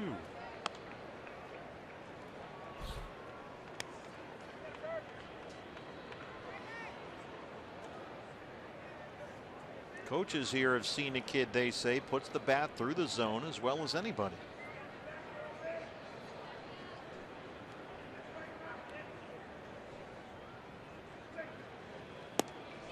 He gets him. I mean, he got himself out there. That's pretty much the best way maybe to describe it. Tapia looks like a guy that's trying to make the Rocky fans forget Larry Walker. Center fielder, Charlie Blackman. A little slider down and in underneath the bat that time. Big, long, loopy swing. 2 up, 2 down for Burgos, and here's the dangerous Charlie Blackman, who steps up here, a double shy of the cycle. He led off the game with a home run against Ruby De La Rosa, his 9th leadoff homer this year. Singled in the 5th, tripled and scored in the 7th. 0-1.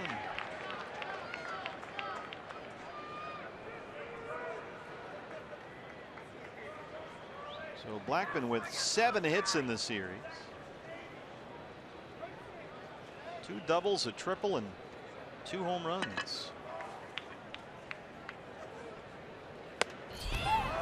That's a Tapia swing, and it's 0-2.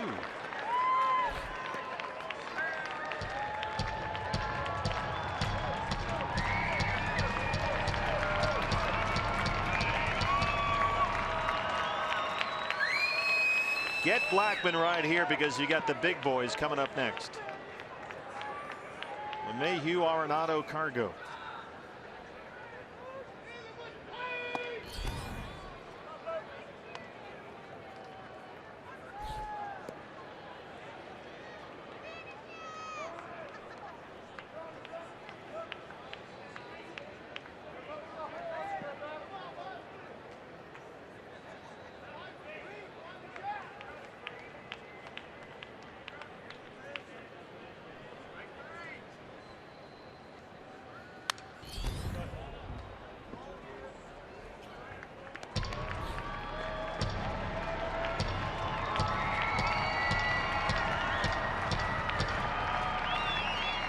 retired Michael Kadire, the last Rocky to hit for the cycle, a little over 2 years ago. Blackman needs a double.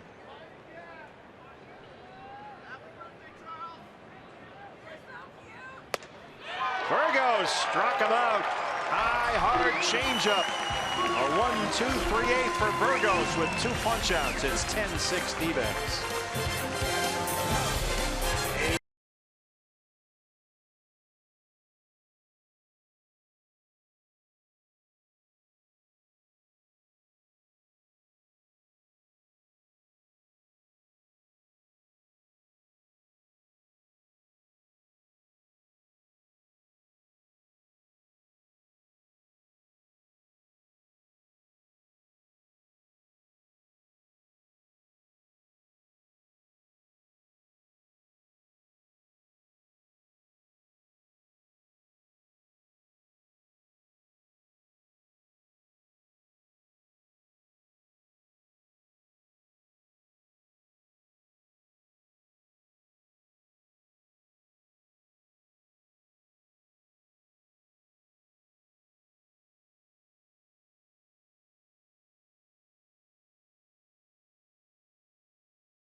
Rockies. Jody Jackson alongside Brandon Webb as we get set for our post-game show, D-backs Live. And you know what, Brandon? It looks like that top of the order.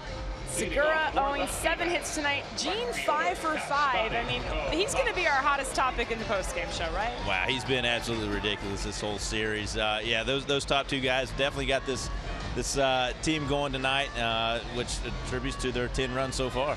Segura continues to flash that power. All right, we will look for it after the game. Join us on D-backs Live. Oh, broken bat for Yasmani Tomas. Reynolds calls off the new pitcher Carlos Estevez, and very quickly, 1 down in the bottom of the 8th inning. You know who's going to be really happy about a Diamondback win here tonight? The moral compass, Mike Ferrin. Yeah. Because the governor, Greg Schulte, issued a decree, and when the governor makes a decree, we all have to follow along. But he ordered Mike not to shave until the Diamondbacks won 3 in a row. So he's got a good playoff beard going, but the beard right now is, well, hanging by a whisker, if you will. Ooh, nice. Because the Diamondbacks, if they can close out this sweep, will have won 3 in a row. There's Mike. I'll tell you who else is very happy. Mrs. Ferrin. Mrs. Ferrin. Yep.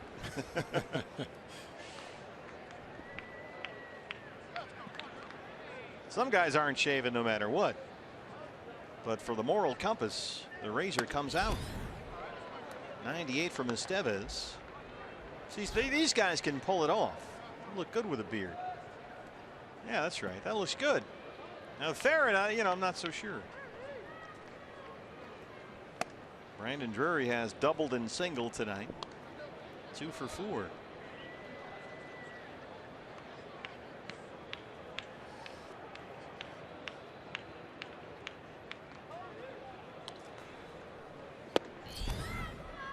The numbers on Estevez, called up from AAA Albuquerque August 22nd.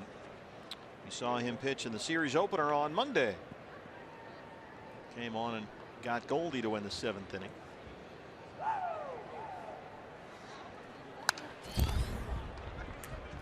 And he throws hard, as you can see. A full count on Drury, 3-2.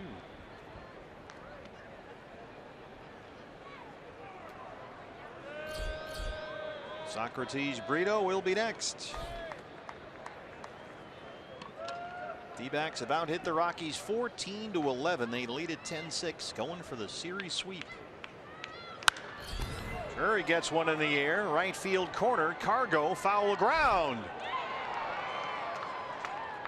Ran out of room.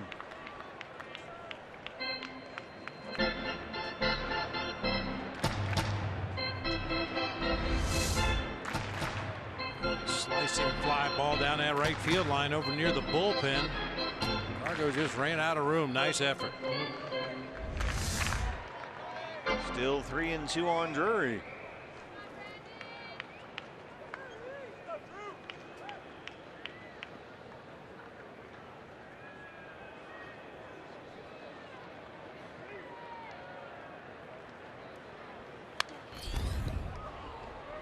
Boy, Brandon Drury, the bat has come alive as of late. Last 18 games, he's hitting over 400. 8 extra base hits, 13 RBIs. He's got a 6-game hitting streak, 2 for 4 tonight. Drives another one. Deep left field. Way back. It's off the top of the wall. That's a home run for Brandon Drury. Number 14. He has homered in 4 of his last 6 games.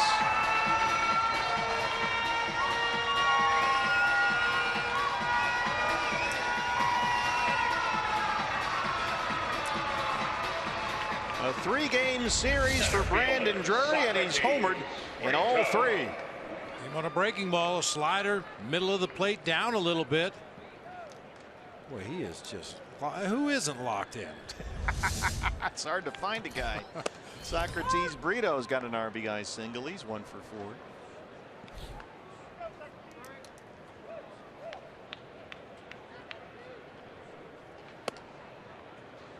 So Brandon Drury with 8 hits in the series, 2 doubles, 3 home runs, and he's scored 6 times. Broken bat, bloop. That's going to get down for Brito. Big turn at first. He'll stop there.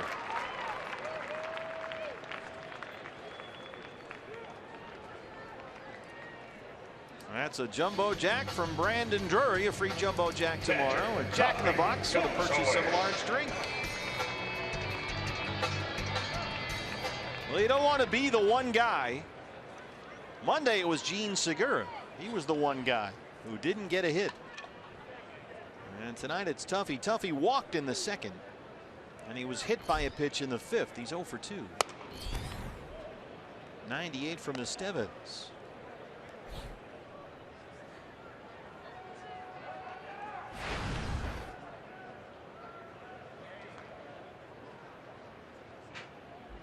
Daniel Hudson and Dominic Leone warming up with the Diamondback bullpen. Here we go. Right above you. Yeah.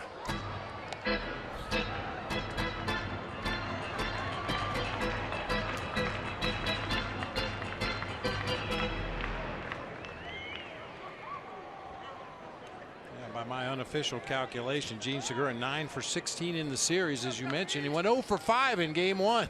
Should have benched him. 1 and 2 on Tuffy.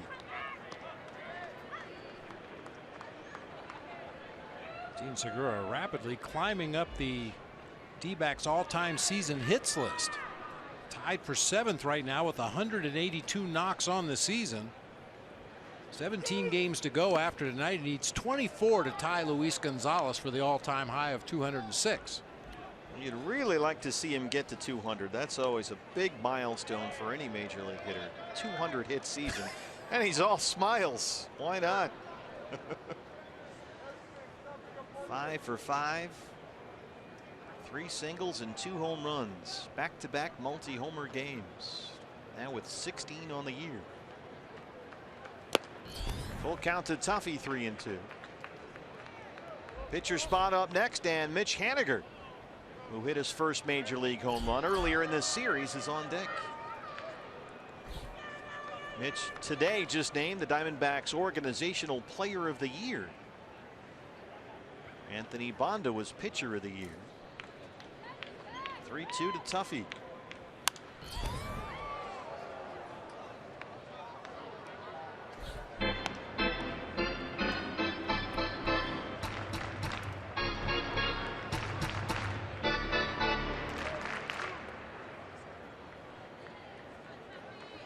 So many hits, we're running out of baseballs.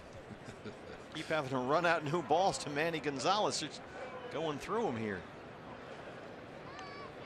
Between all the home runs and the fouls, a lot of souvenirs at the ballpark tonight.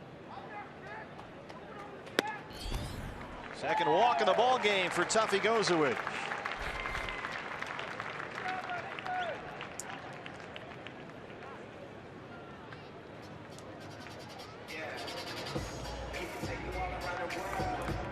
So here's Mitch Haniger. 16 big league games on the resume, 218 and a homer. And a pair of hits and a walk last night drove in a run at his first major league home run Monday. Brito at second and Gozowicz at first.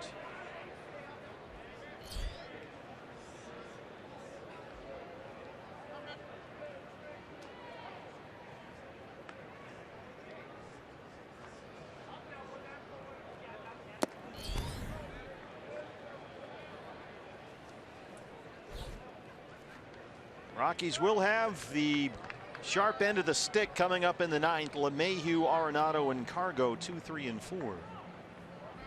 You've got Hudson and Leone ready in the bullpen.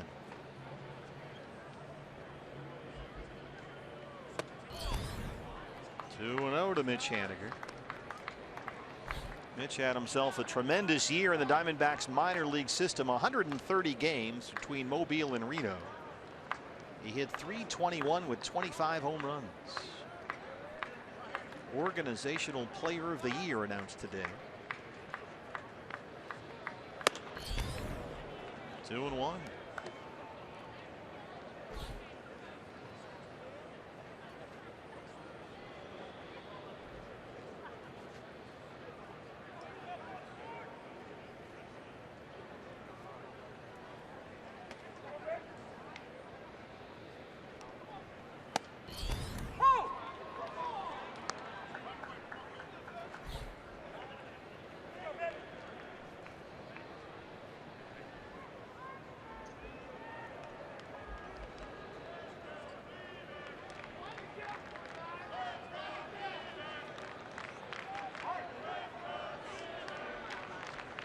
Everything else on the major league calendar tonight has completed. This is the last game going. That's out of play. Dodgers winners at Yankee Stadium 2-0. The Giants, in a game they really had to have, lost at home to the Padres. So LA, which comes in here tomorrow night to start a 4-game series, has a 5-game lead atop the NL West.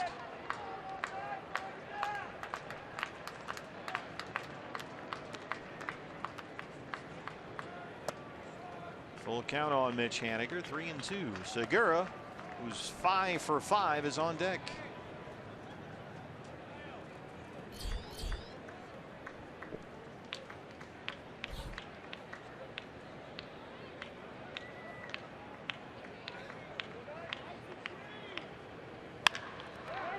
Get through. Descalso stops it. And everybody's safe. Brito in at third. Tuffy hustled in. He got in at second. And Haniger's aboard. Here comes Segura, 5 for 5. Now that second baseman, James. 3 hits last night, including 2 homers. And tonight, 5 hits, including 2 home runs. Bases full of Diamondbacks and 1 out. You've got Brito at third, Gozowicz at second, and Haniger at first. That's an infield single for Haniger, by the way. 17th hit for the Diamondbacks.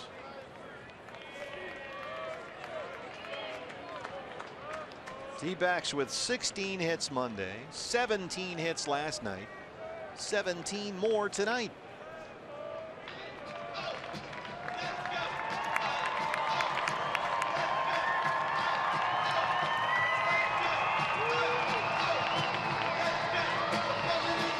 Segura 5 for 5. The Diamondbacks have never had a 6-hit game in their history. You got to fix that. Let's make some history right here. Down 0-2. Mentioned earlier, Gene does have one 6-hit game to his credit back in 2013.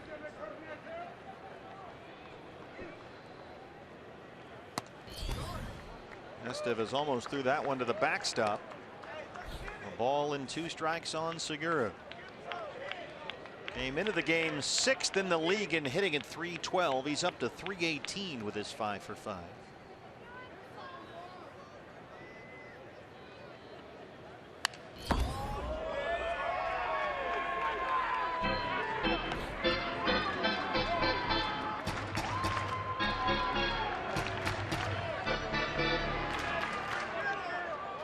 Already a 30-pitch inning for Estevez, and he's only recorded 1 out. Still alive.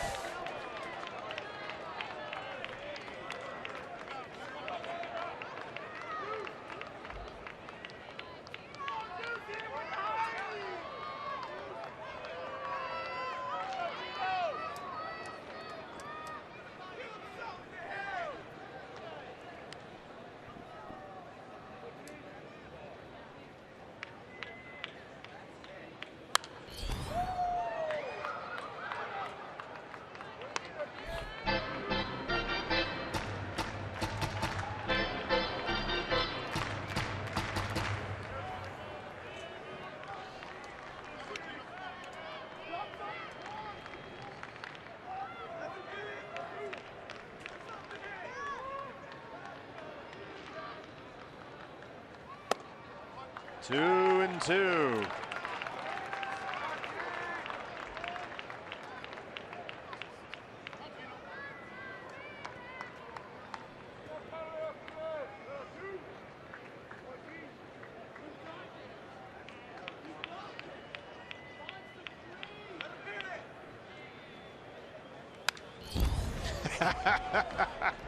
He is getting some vicious rips. 98 miles an hour that time, up and out over the plate. He was right on it. 9th pitch of the at-bat coming up.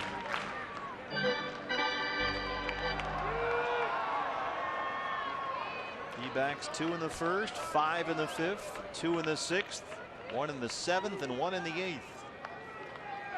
2-2 to Gene Segura. Full count, 3-2. He missed at 99.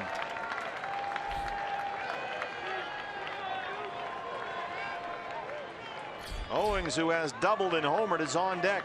Segura's pulled a Goldie from 0-2 to 3-2.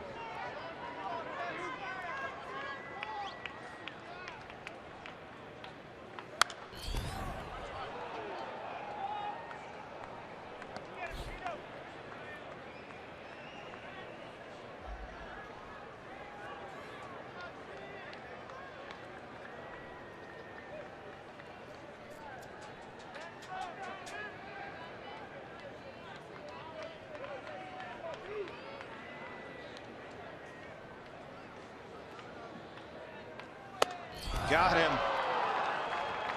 Estevez wins the battle. They retire Segura for the first time tonight. He's getting a standing ovation. First time a guy ever got a standing O for striking out.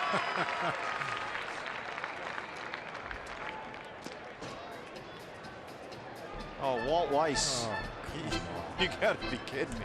Well, brains are spilling out all over the field.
blowout game last night. It's not quite game 7 tonight, but they do want to make sure Estevez doesn't throw too many pitches in one inning. So here's Matt Caracity, his 13th appearance of the year. And he worked briefly in the ball game last night, 1/3 of an inning through 8 pitches. He inherits a bases loaded 2-out mess.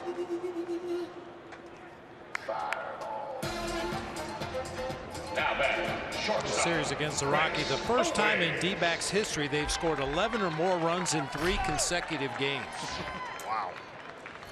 Well, a chance to put some more up there. Bases full, 2 down for Chris Owings, who has doubled and homered tonight. Gene Segura 5 for 6. His second consecutive multi-home run game.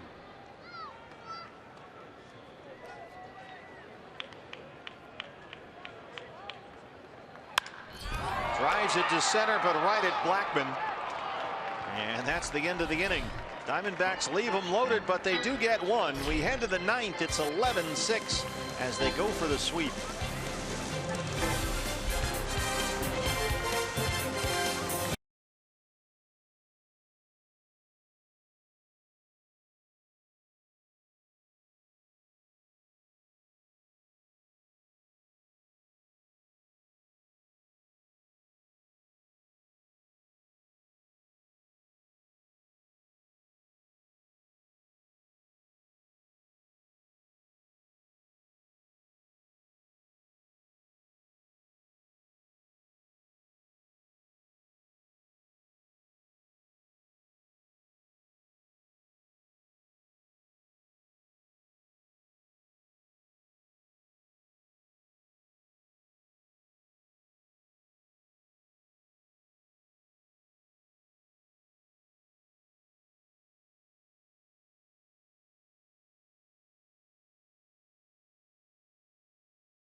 Diamondbacks going for their first series sweep at home this year.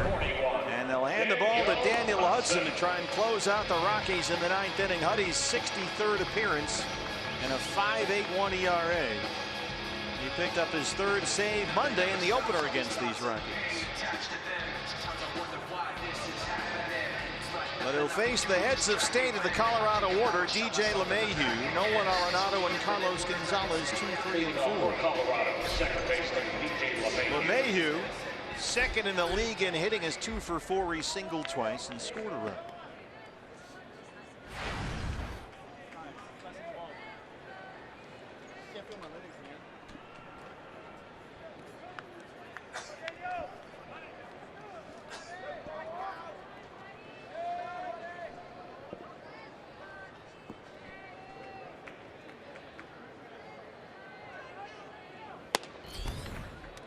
Strike 1. Boy, the world got turned upside down for Daniel Hudson when he struggled so badly from late June through most of July. But Huddy has really seen a brilliant return to form as of late. He's been able to, for the most part, put that behind him. LeMahieu rolls one into left, a leadoff single, his 3rd hit tonight. Last 17 appearances for Daniel Hudson. He's worked 14 innings, put up 16 strikeouts, and pitched to a 1.93 ERA. That's more like it. Those are the numbers that we're used to seeing from Huddy. Arenado 3 for 4. He's doubled twice.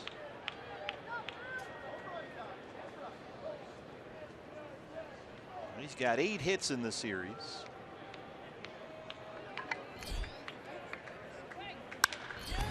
Drives it to center, right at Socrates. Brito, that's the first out in the 9th.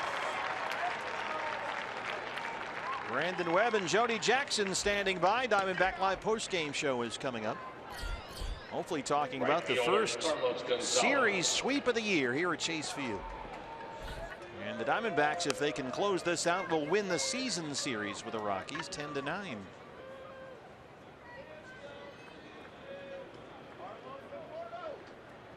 Carlos Gonzalez, a walk and an RBI single tonight. Dodgers in tomorrow night for the first of 4. Archie Bradley against the lefty Rich Hill.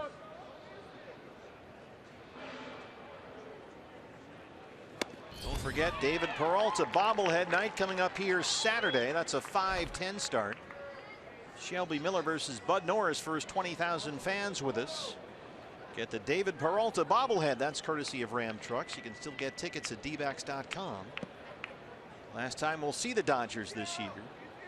They now lead the division by 5 games over the Giants.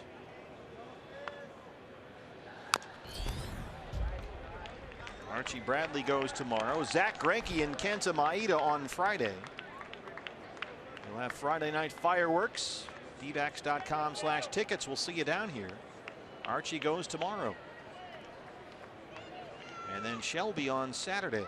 Robbie Ray pitches Sunday. 0-2 on Cargo. Fastball upstairs missed. D-backs have the shift on. Jake Lamb in the second base spot.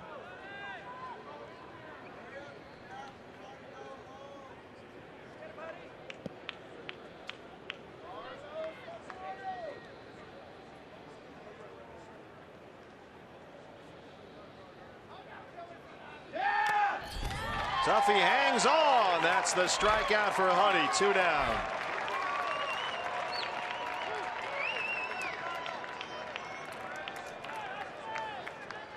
First baseman, Mark Reynolds.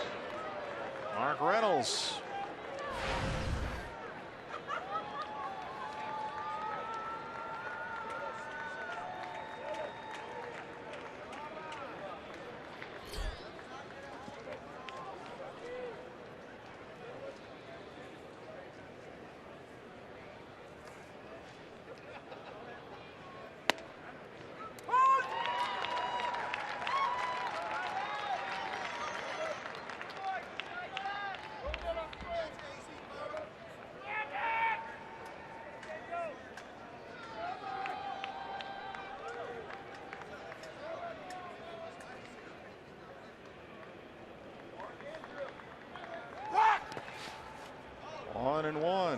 This Rockies ball club will have some say in the National League West as well in the final couple weeks of the season. They have 4 left with the Dodgers, 3 left with the Giants, all on the road.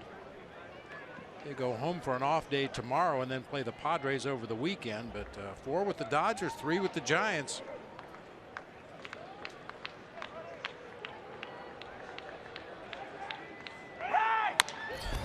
Over the mound, Segura behind the bag. He won't get there. It rolls into center, and LeMahieu heads for third. Seeing eye 2-out single for Reynolds.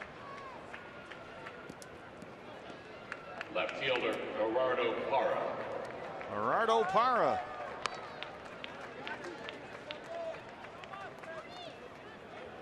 Parra 0 for 2. He has walked and knocked in a run with a sacrifice fly.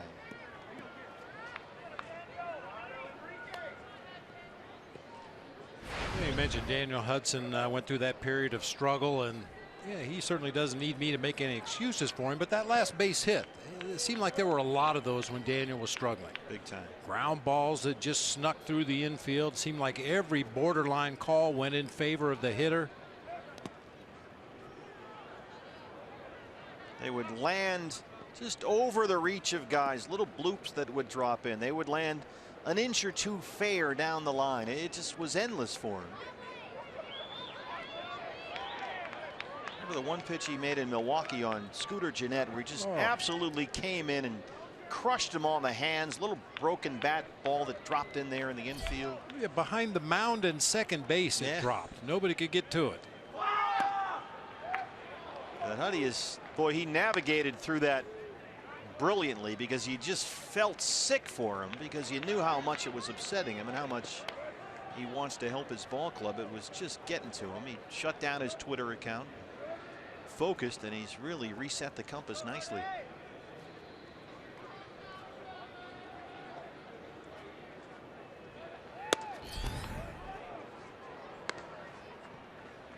Behind on par, 3-0.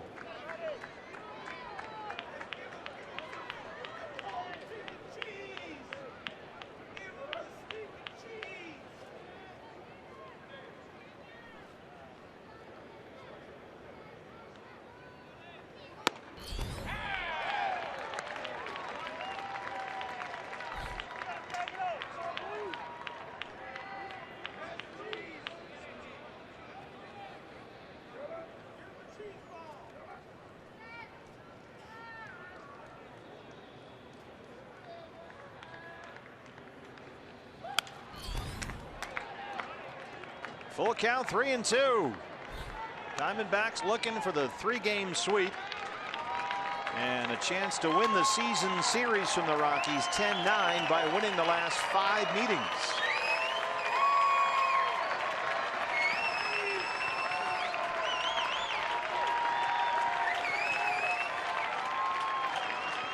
Three balls, 2 strikes, 2 outs. Got him! Diamondbacks sweep the Rockies. Daniel Hudson puts it away, 11-6. They get their first series sweep of the year here at Chase Field. They win the season series from the Rockies. And in 3 games in this ballpark against Colorado, the Diamondbacks put up 34 runs on 50 hits. Woo. Nice exclamation point right there from the mound. Daniel Hudson with a big strikeout to end this ball game. This series was all about the offense, however. Sure was. We got the brooms out, and we'll turn it over to Brandon Webb and Jody Jackson. Jody. All right, thanks so much.